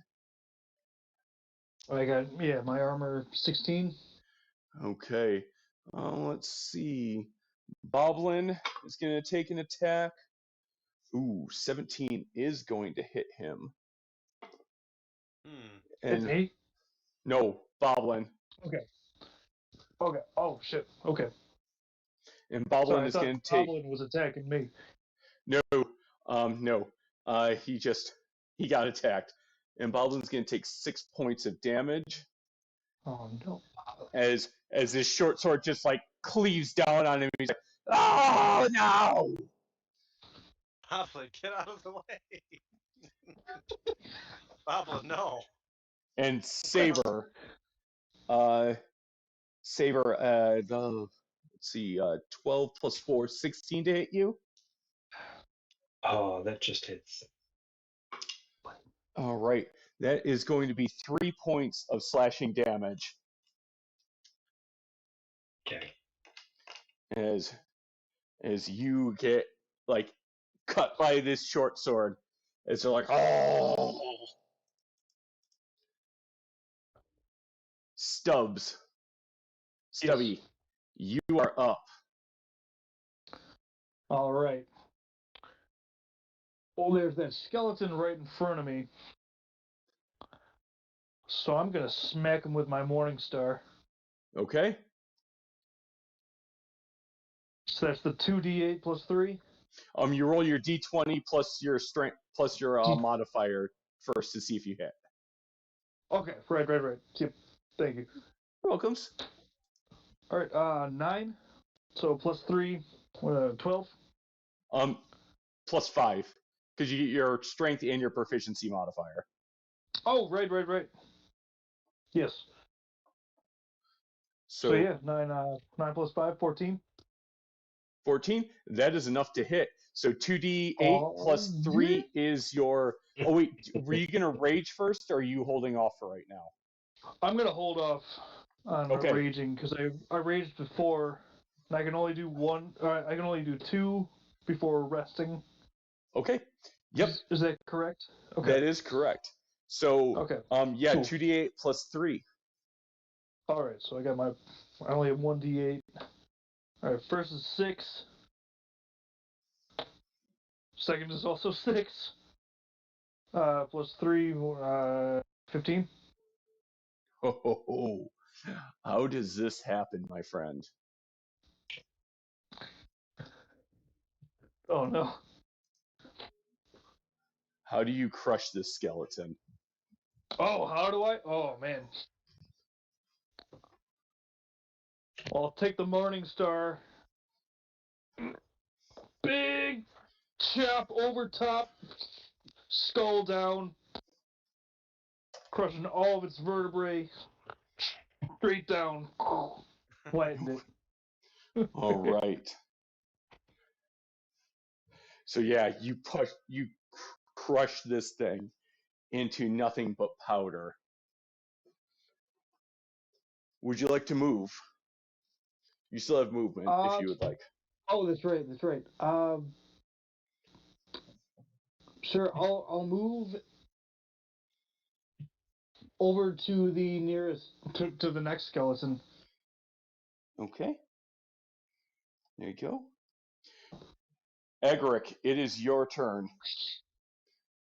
All right, so we just watched that one skeleton get crunched into skelly dust. The other one's down. So I think we got just one left. Do I have enough movement? Oh, poop. Okay. Then he's gonna move up towards that next closest one there. Nah, he'll run up. You're right. Yeah, I'm gonna go to the one that's above Aegis over there, and if I can get like behind him to flank it. This one? Yeah. Okay. If I've Yep. got enough movement to get in there. That Yeah, you're didn't flanking. Cut close enough to opportunity with the other guy. No. Okay. Then I'm gonna go behind him, and I'm going to rinse and repeat. I'm gonna start with a nice, short sword D20, which is a 10 plus 5 to make 15. Okay. Don't forget you're at advantage. Oh yeah, I am flanking. All right, let's do it again. Well, the other one's only a 5 plus 5 to make 10, so. You do hit. So. All right. So we are hitting with the short sword. So let me roll that short sword. That was a 6, I do believe. Let me just confirm. That was a 6. So we're going to roll 2d6 because that should be sneak attack.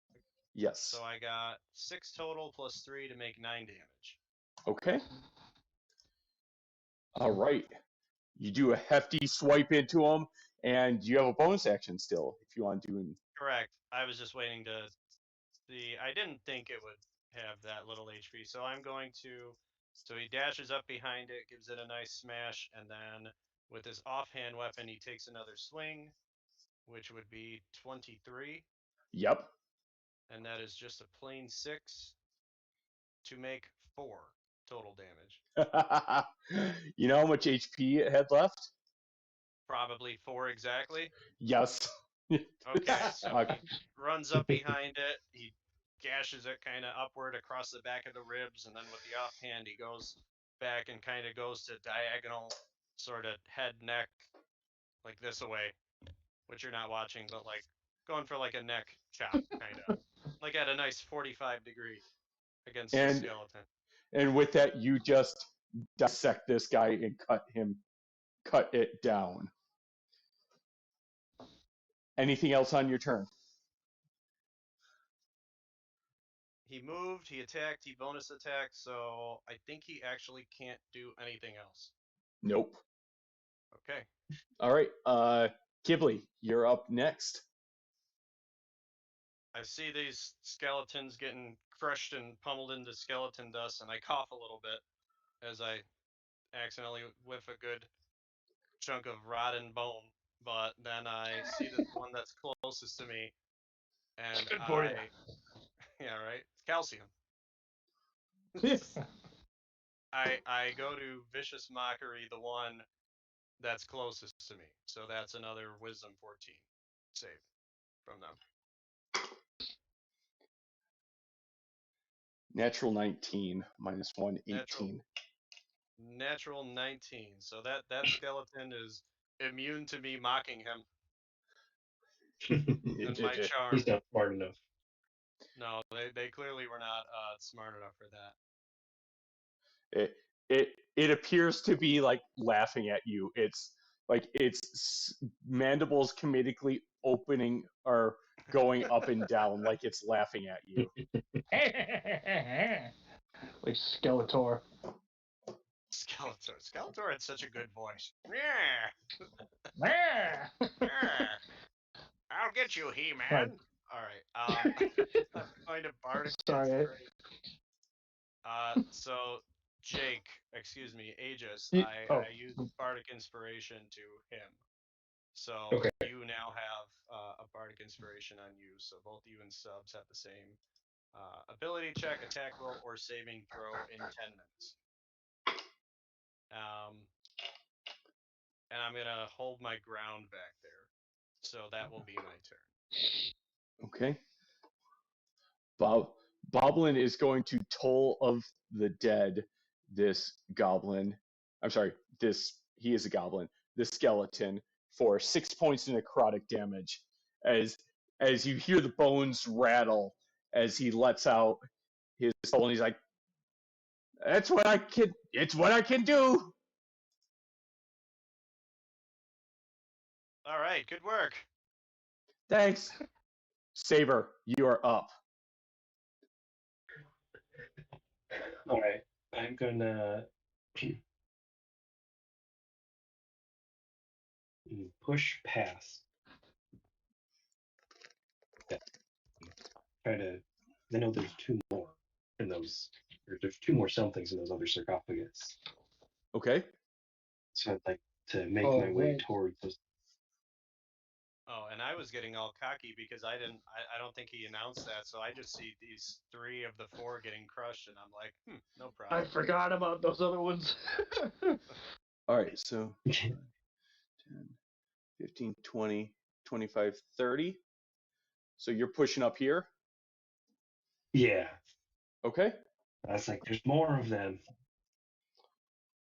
But wait, Oh wait, there's more, Wait, there's more. and I'm not done yet. You're not. And I'm gonna hold my action if something comes near me to strike him. Okay. All right.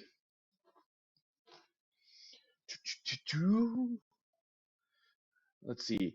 And then it is the skeleton's turn, who's going to swing at. Going to swing at Stubby. No, he's not going to swing at Stubby. Okay. That was 11 to hit. Doesn't hit you. All right. Stubby, by the way, it's your turn. All right. And there is one more skeleton, right? I believe. Yes. At least from our original 4 down here. Correct. So can I rush towards him and smack him Yes, you with may. the morning star? Oh yeah. We'll roll the d20 right to see if it hits. Yep. 8. plus 5, Oh yeah. Yeah. which is just enough to hit. Oh yeah. All right. So the D8s. I got 4, 6, plus 3, 13. All right. How do you finish this one off? Ooh, I'll just home run his skull right off his body. And he kind of like aimlessly swings around for a couple of seconds before the bones just fall apart. I love it.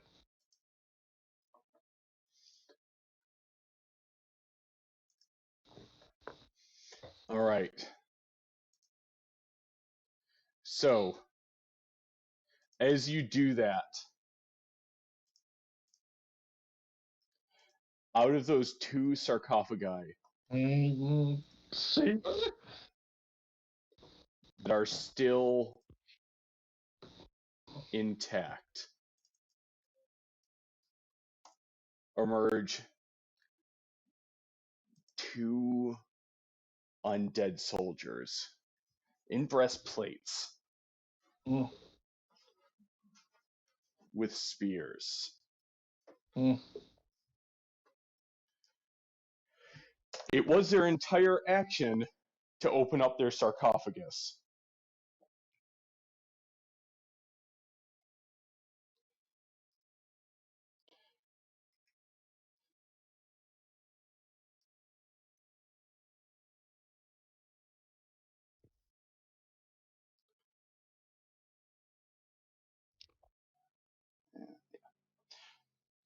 Saber, one of them did move into melee with you, which would trigger your held action. So I attack with my short sword. It's a 10. 10 total? Yeah. That is not enough for these guys. No. And Ooh. yes. Can I use my bardic on the attack? Inspiration. Yeah. What's the limitations of the bardic inspiration again? Let me read that out real quick. I believe they can. Bardic Inspiration is. Hold on, go away. Bardic Inspiration. For 10 minutes, you can add it to one ability check, attack roll, or saving throw. So in this instance, he could add the d6. He can roll a d6 and add that to his attack roll. Add it after seeing the roll, but before knowing the outcome. No. Okay, so it doesn't work. I'll allow it. You missed, so I think for attack roll, it's probably pretty obvious. But if it were something like an ability check, yeah, I would wager that would be. All right, so we roll, and it's a 4, so it would be 14. 14, unfortunately, just barely misses. Right.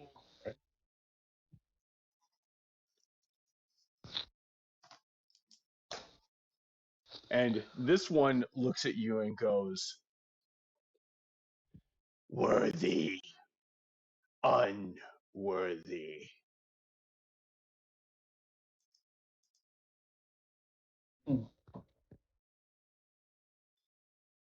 Agaric, you're up. Agaric left off. He's that blue one, right? Your mic. Hear me? Yep. Yes. Okay. Agaric is that blue one that's kind of in the dead center of it all. Correct. But there's a guy that's right next to me, so I actually can't move out of him unless I blow an action to disengage, correct? Correct, but you can move around him to get, like, I mean, if you wanted to circumnavigate around him to get advantage with Boblin. So yeah, if you want, oh, I'm sorry, you go. Just to confirm, can you indicate, like, I see the blue one is him, and that guy that's kind of to my 10 o'clock, that is one of these two, correct? Correct. Rest the undead boy. And this is Boblin. Okay, and we're not flanking him currently. I would have to move up a little bit, but I'm still within range and I'm not moving out of range. Correct. You're not moving out of range, which is the important part. Okay, if that's an acceptable move, then I want to kind of scoot alongside of him to try and maneuver before I take the swing. Okay, All right, do it to it. so he is going to, if I'm at advantage now from the Yes. flank, I'm going to 2d20s. So one is a 2 and the other one is a natural 20. Oh shit. Ooh. So that's a 25 total on that one right there. Now let me just confirm this. So that means, oops, that's Saber. Where's your page? So that is a d6. So let me roll the d6. Don't Two forget your D6s. sneak. Yeah, It'll be 2d6. sneak attack. So 2d6s, I got a 6 and a 3. So we'll just double those, and Yep. that'll be 18, and then plus 3 from the modifier. So all said and done, that should be 21 if I did that math correctly. Yeah. And that was a clutch hit. I mean, this thing is still standing, but like he takes his short sword and just slices right across and up through his armpit as this like oily tar like excuse for blood starts to pour out of this soldier, this undying soldier. And then not losing any momentum or any beat. You're not. My bonus action was another nat 20. Okay. So, Jesus. so I'm assuming that one also hits, right? Yes. So this one will be. Oh, I just rolled 2 6s. Instead of rolling 1 6 and doubling it, I got 11 on that. Yeah. If you want, I can either. I mean, it's that. Yeah. No matter how you sliced it on this one, for that much damage that you just did, either way, I was going to be asking you, how did you do this? So God's character sort of swoops in from the side while it's coming over towards Boblin, gives it a good Dark Souls roll, slices it apart and gives it the good, the Dark Souls backstab animation, Yes. stabs it into it and kicks the back of it off. It's very flourishy and dramatic. And yeah, you just rip this thing in half. You have about 20 feet of movement left. If he's got about 20 feet of movement, maybe I'm gonna see if I can get him to work towards geez, Scott's entire character this session has just been like tearing everything apart. He's just gonna not even skip a beat and start running over to try and exactly that. See if he can get some flankage going on with that. All right. Alrighty. And as he cuts him down, Kibley, it's your turn. Kibley sees this whole thing go on and he gives him a very sarcastic, like, okay, all right, we get it, you're impressive. And then he vicious mockeries that skeleton. I'm going to move a little bit closer, maybe up to maybe where that sarcophagus is, but I'm going to vicious mockery, wisdom 14 on the one that is standing. Okay. See what we got. Oh. 3. All right, so he takes 3 psychic damage, and his next roll, disadvantage on the next attack roll. Okay. And I am going to call my turn there, being generally a little annoyed with this guy being more flamboyant and show offy than me. Okay. So as you call it and being annoyed, Boblin goes, oh, I'm sorry, you go. Kind of like, cross my arms and sort of look away and just wait for him to obliterate this one too. Don't worry, I can help. and he casts Vicious Mockery, and is going to do 10 points of necrotic damage, because I feel obligated to let you know this thing is vulnerable to necrotic damage. You mean Toll the Dead, right? Yeah, Toll the Dead. Okay. He Sorry. said vicious mockery. I was like, why did his do more? I was gonna be sad. He goes, sorry, sorry. And that's going to be it for his turn. Saber, you're up. All right. I'm going to use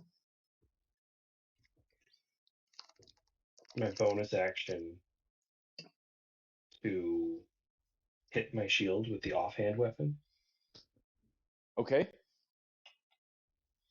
first. You are flanking, so you got See if I bonus. can, like,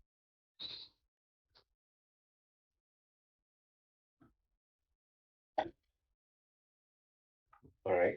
So that's a 23 to hit with the shield. Okay. So that's a 1d6, no modifier, since you're doing it as your bonus action. Right. Just all right. And then for my action, swipe with the short sword. Okay. How much damage did you do with the shield?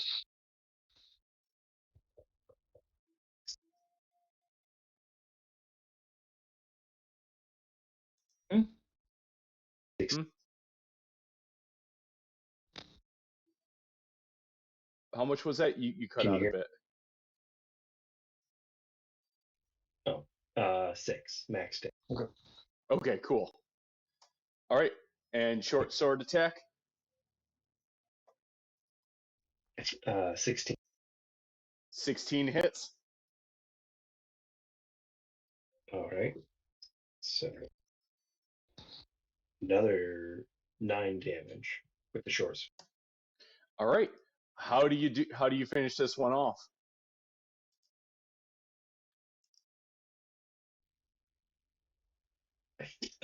With my shield, I knocked his spear out of the way and swept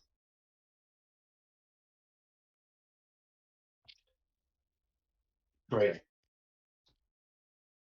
the rib cage. All right. So right through the rib cage, you slash and just bisect him in half. And you guys are officially out of initiative. Yes, yeah, good job. We're all very impressed, Mr. Agaric.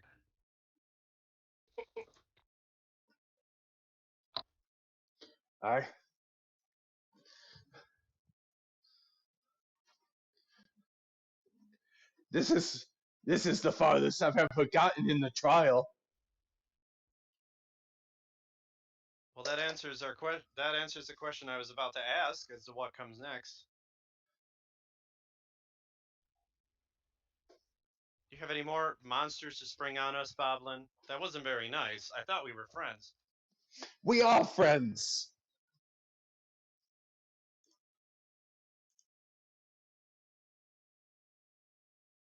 We are friends.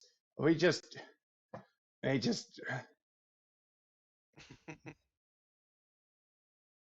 just needed help becoming the champion of Bahamut.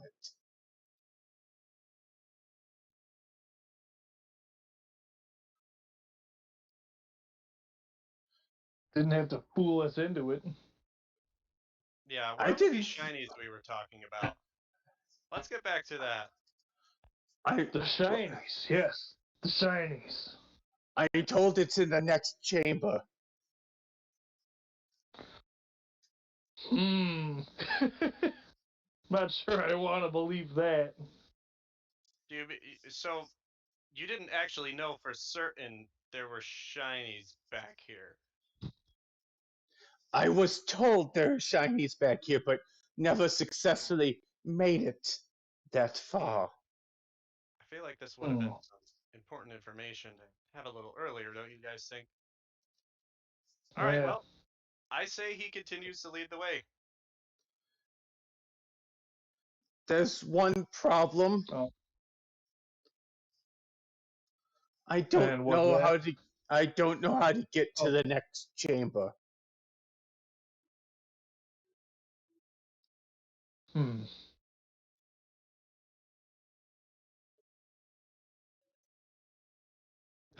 Puzzles. Yep. Do any of you have all any right. idea?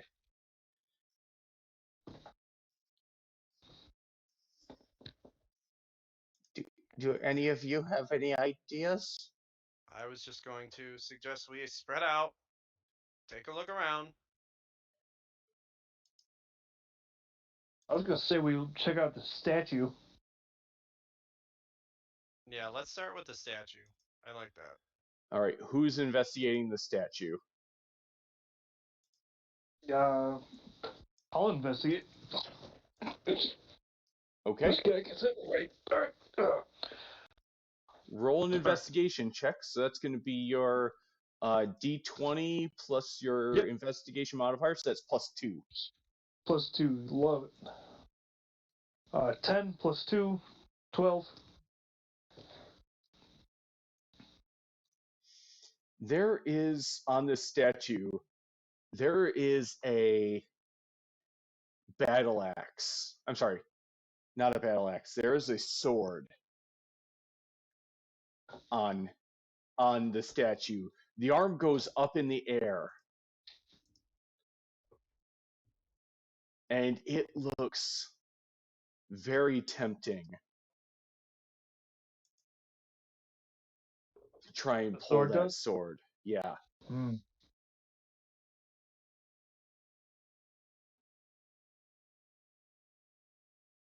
I guess I'll pull the sword. You pull Sorry? on. Oh. Yes. Yeah, Kivley?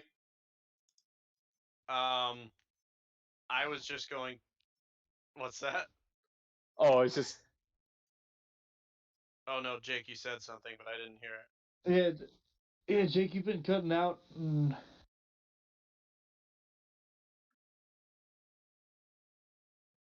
Hello, Jake? Jake? Yeah, I'm not here. I saw your lips move there, but I didn't. All right. Yeah. So, Jake, come back to us. you're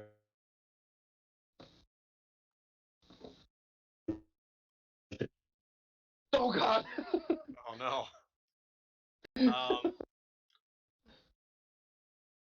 I was just gonna suggest, before you go to pull on it, unless you want to just go pull on it, I was going to suggest, I may have a ability for just such an occasion like this, and I was going to offer to try and use my mage hand cantrip to see if I can wiggle it free or move it from a distance.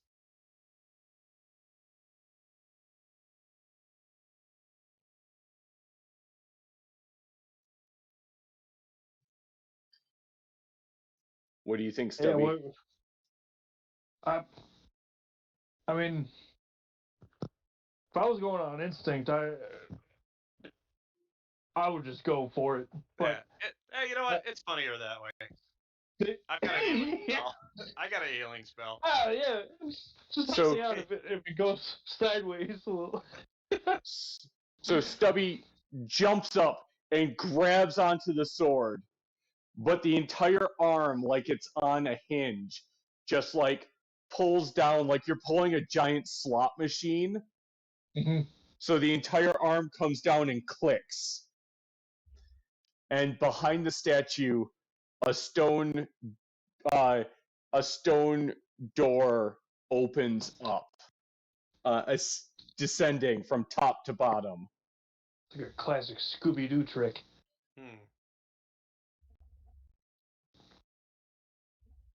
and opens up a hallway. And Boblin looks at you. You did it! Never thought to take the tantalizing sword, Boblin? Couldn't reach. Yeah, Ah, Bob. that's true.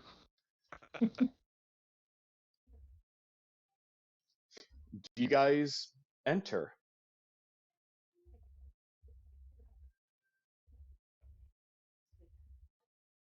Is there, Do we? Yes. is Oh, there sorry. light? Do we need a torch? You Oh, should. I need a torch. Well, You might. Yeah. Okay. The So next room is dark. So I'll go and grab a torch from one of the walls. Don't you have torches on your person? I do. I'd have to light them though. Oh, that's true.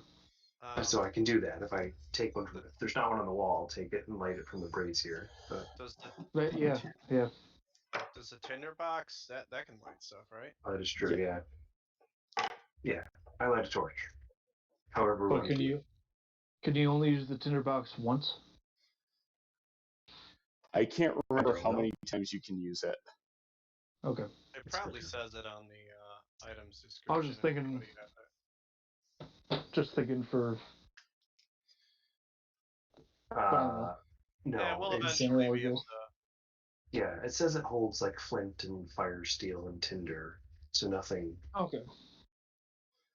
Yeah, it doesn't give a usage. Yeah. Just a torch takes an action, and anything else takes a minute. Yeah. Yeah, we'll eventually be able to magically create fire, so not Mhm. worried about it. No. So, you enter this room. Mhm. Another statue sits before you, Mhm. and an identical image to this image, a blue ethereal entity walks out from the statue, and Boblin goes,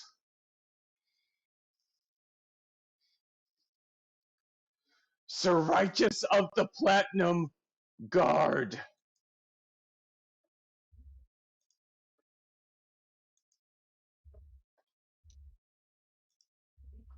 And this pathetic being comes to challenge me.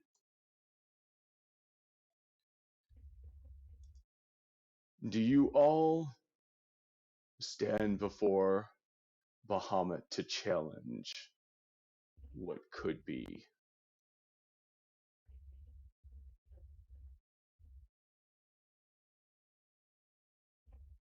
I just immediately glance to Boblin, and I want to yell at him, but I get the feeling this dude has no idea what's going on.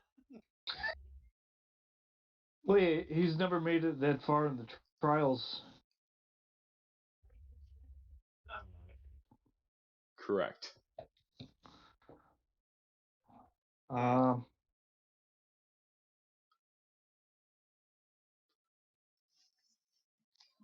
Dick, you still with us? Yeah, I'm still here. Okay, good. All right, Okay. good. So then,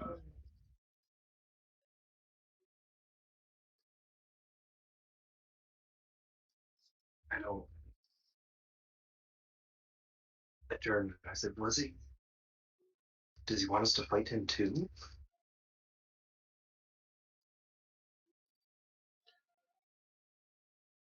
Bahamut wish- or Goblin? Oh, do you wish to obtain the blessing of Bahamut?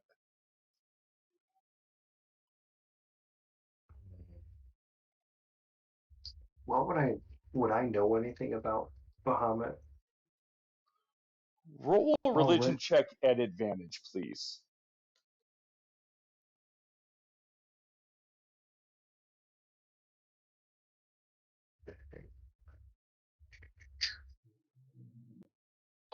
$17.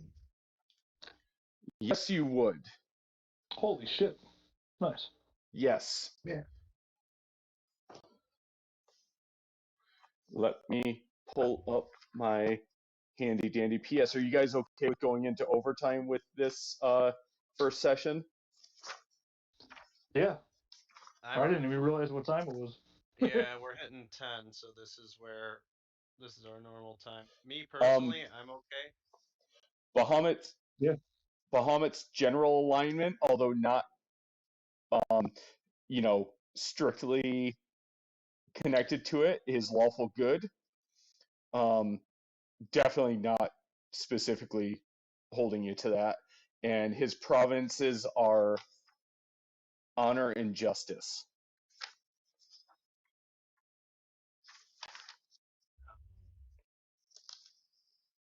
What I know about Bahamut, I would definitely, I would consider taking his blessings. I would take his blessings. Then come through me to get it. Oh, great. Let's do one more initiative to round out this fucking first session. I like it. 14. 14. 12. 5. And that's with your +2? That's plus the 2. Yep. Oh, jeez. Let me do the. Okay, he's a +3, so Scott has 15 plus 18. Okay. Oh, jeez. All right. Agaric, you're first with Saber on deck. Okay. All right. So where is this thing? Let's see. Do I need? He's right in front of the statue. Yeah, he's the one in the dead center in front of that statue there. I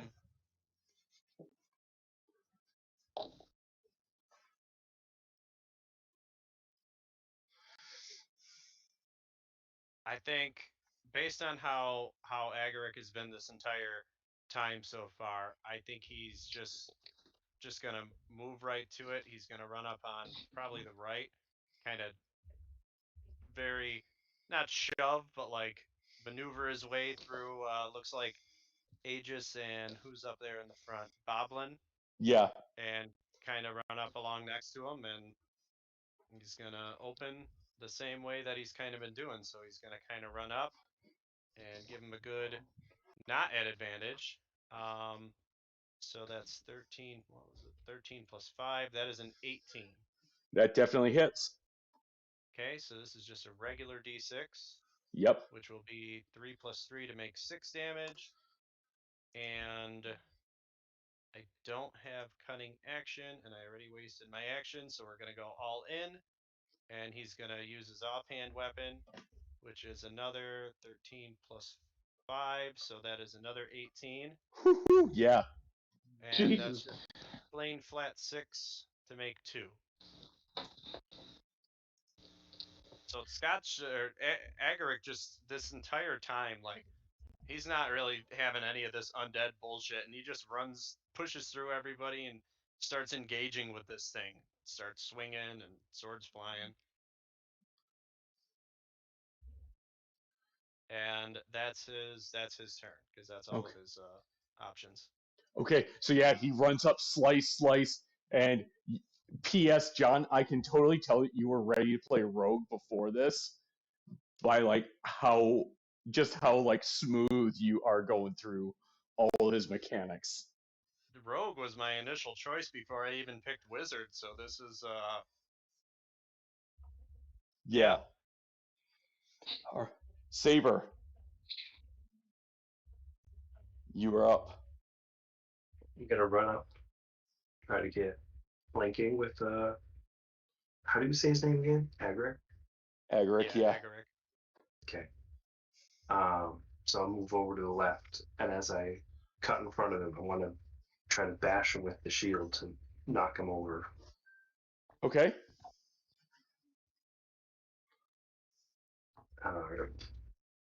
Ooh.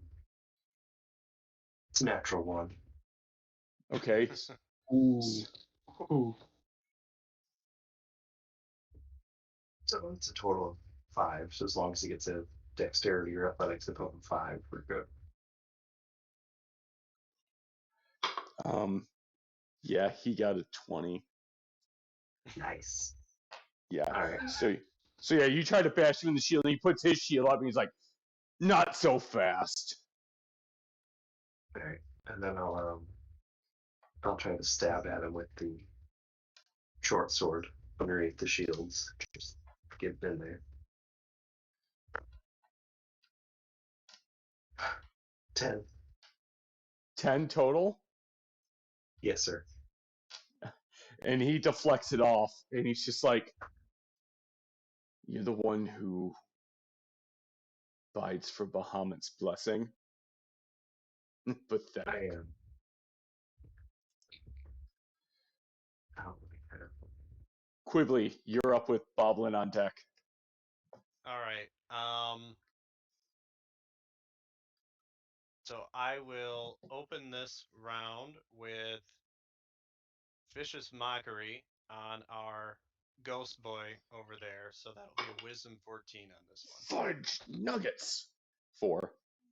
All right. So he takes a measly 1 point of psychic damage, but that next attack roll will be at disadvantage. Oh, that's gonna.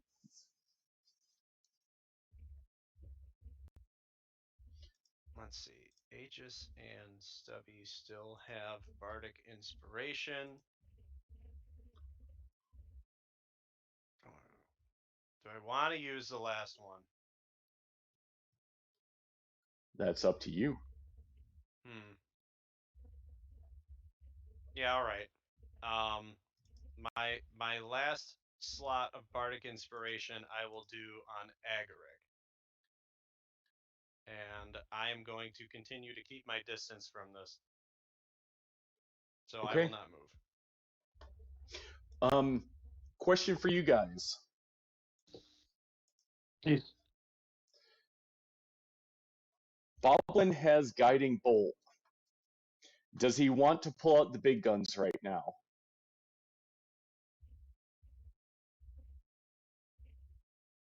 I'm leading towards no at the moment. Yeah. Okay. Also, what was Guiding Bolt? It does 4d6 radiant damage. Oh. That's a lot, but I think I would personally vote to say let's hold on that for just a sec. Okay.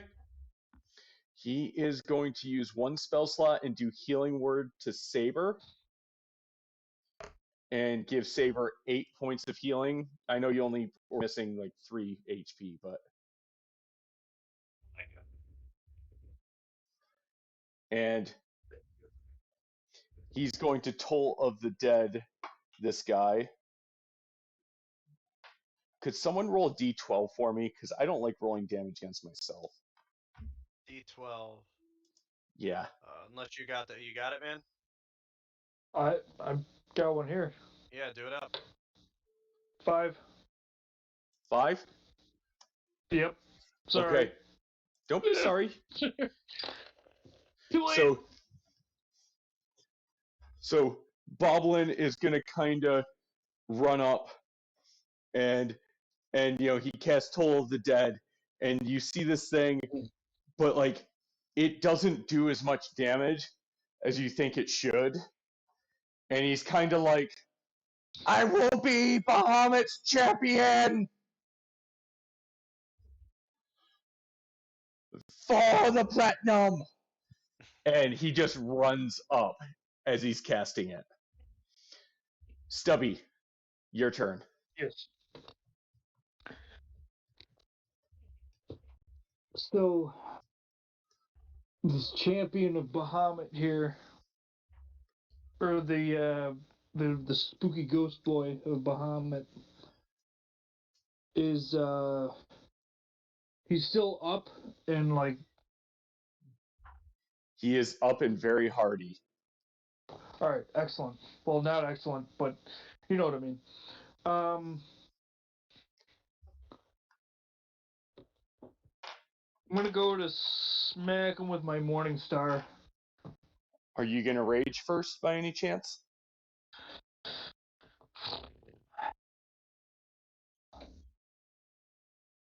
I think I might, just because I saw all my other buddies get kind of tossed around. All right. So yeah, So I will rage first. all right. And you are attacking No. at advantage. Okay. So that's the proficiency bonus. Yeah. So it'd Or be a D. So you get to roll your D20 twice, and you take the higher of the two numbers.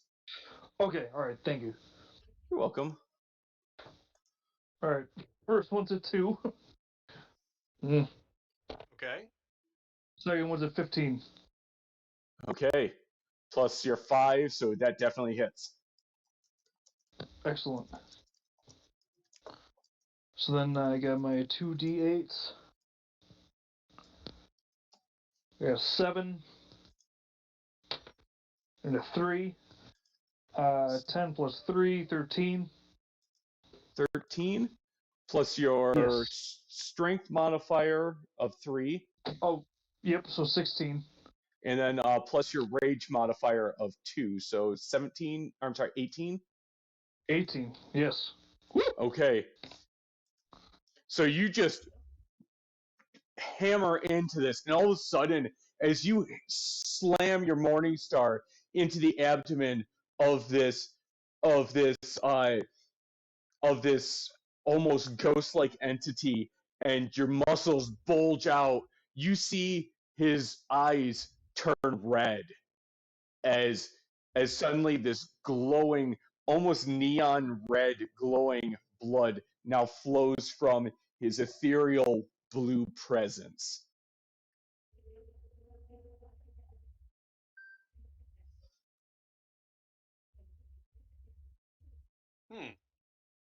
Aw, yeah.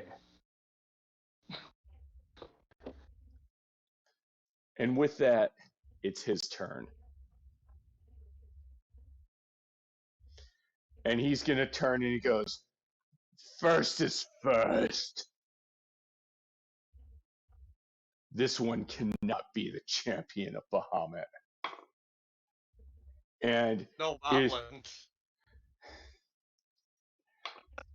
and it's going to hit Boblin for 8 points of slashing damage. Oh, no. No, Boblin. Boblin, no! Bonus action, attacking a second time. Did he already go at disadvantage from the vicious mockery? Oh, he should have been at disadvantage from the Visage Mockery. So that was a natural 19 for the first one. I'm going to roll a second one. And that was, holy shit, another 19. Okay, Boblin, no. Boblin, no! Boblin, no! Boblin, So, no. yeah, sorry about that. No! So Boblin just gets chomped down, and he looks down at this goblin and goes, "Unacceptable." And his battle axe comes back down on Boblin's head, and he decapitates Boblin. And he heaves Bullshit. the goblin head towards you, Stubbs, and he goes, "Unacceptable." What an asshole. Wow. Shit, I don't know what to do with... Oh, God. Play some golf. I don't know what to do with that. Agaric, you're up next. Agaric takes his opportunity after he's done messing with Boblin to take a swipe at him at advantage here because we're all flanking the crap out of him. Yes, you are. So both of my 20s here. One is a 16 and the other one's lower.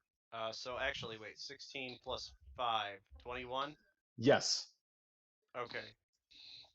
So this will be a sneak attack. So this will be 2d6. That is a 9 plus 3, so he gets him for 12 while he's over there mocking us for killing Boblin. And if he is still not dead after that, which it sounds like he is not, so He is not. 17, does that a hit? That does hit. Okay, so then his offhand attack or two weapon fighting, excuse me, deals another 5 as Oh. Agaric takes advantage of this moment to just keep doubling down on all of his apparent disdain for the undead or whatever this ethereal thing is. He slashes, and then as he comes back with his offhanded, underhanded short sword and stabs it all the way through this warrior. And this warrior then spits his ethereal blood, this translucent spray on him, and goes, "You're not worthy to kill me." And I'm sure Agaric has some kind of pithy, roguish comeback like, "You're already dead." Ugh. Saber, it is your turn. So, with advantage, I'm gonna take my shield and I'm gonna try to punch him with the edge of my shield. Okay.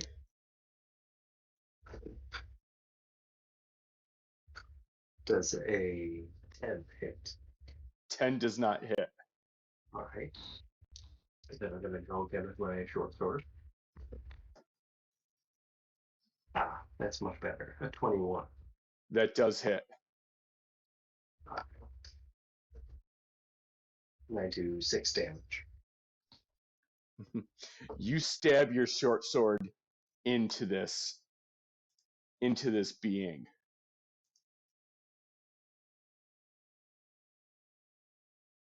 And he pulls himself in closer to you.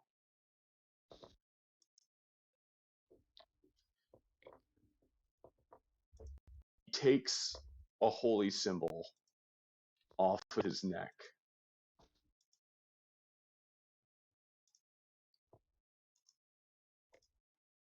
And he hands it to you as his body slumps over, again returning to a lifeless state, and dissipates.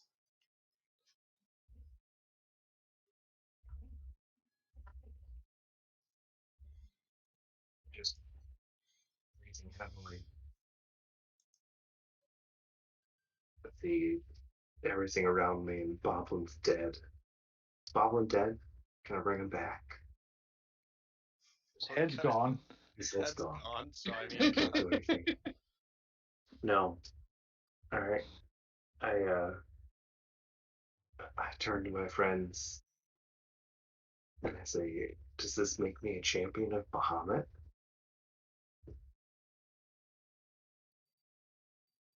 I mean,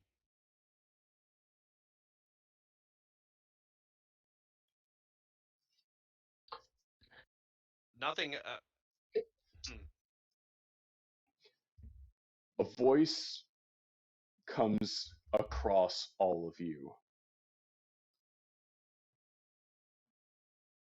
A champion, no.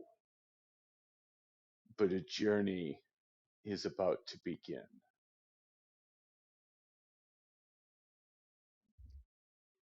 If one of you wish to pledge yourself to the Platinum Dragon,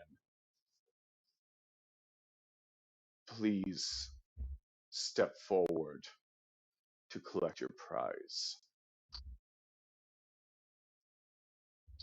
Well, sounds like that answers your question there, Aegis.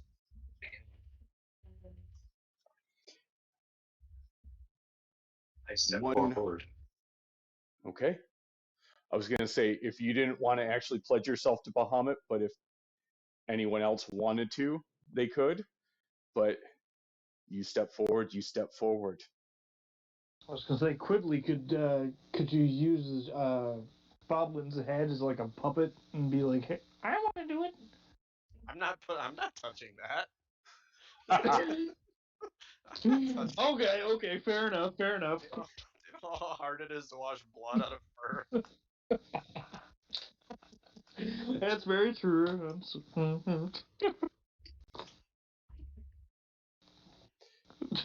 The statue that sits before you, Saber. This entity, this being that you just fought, they stand there, but there is a scaber, like a sheath, at their side that their left hand rests upon.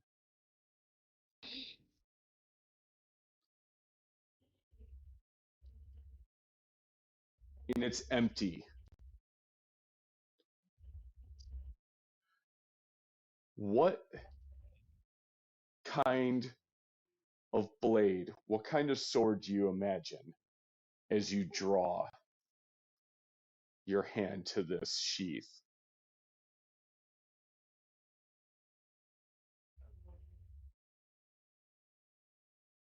Hmm? I imagine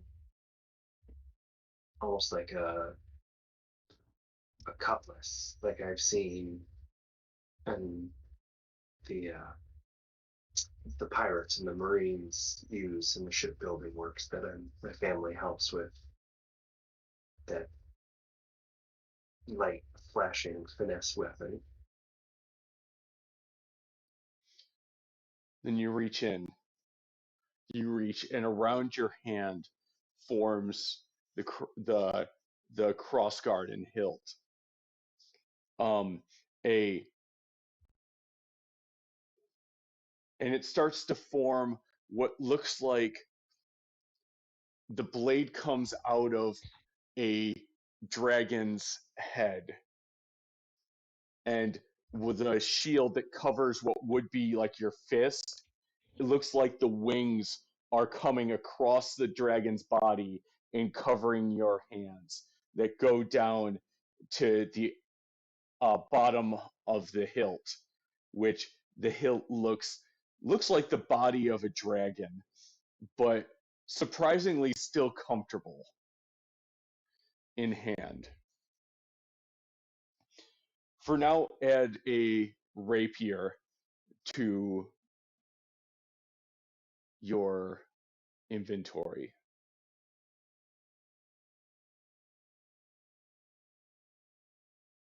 And this calming voice, deep voice, speaks to you. Then you will be my knight, and I will guide you through the dark.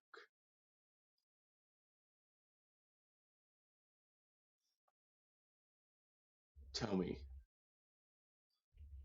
what do you feel inside at this moment?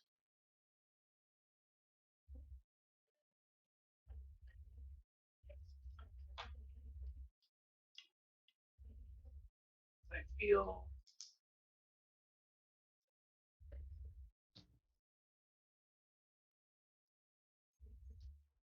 feels right. I missed what you said. I feel I feel right. I feel like this is where I should be.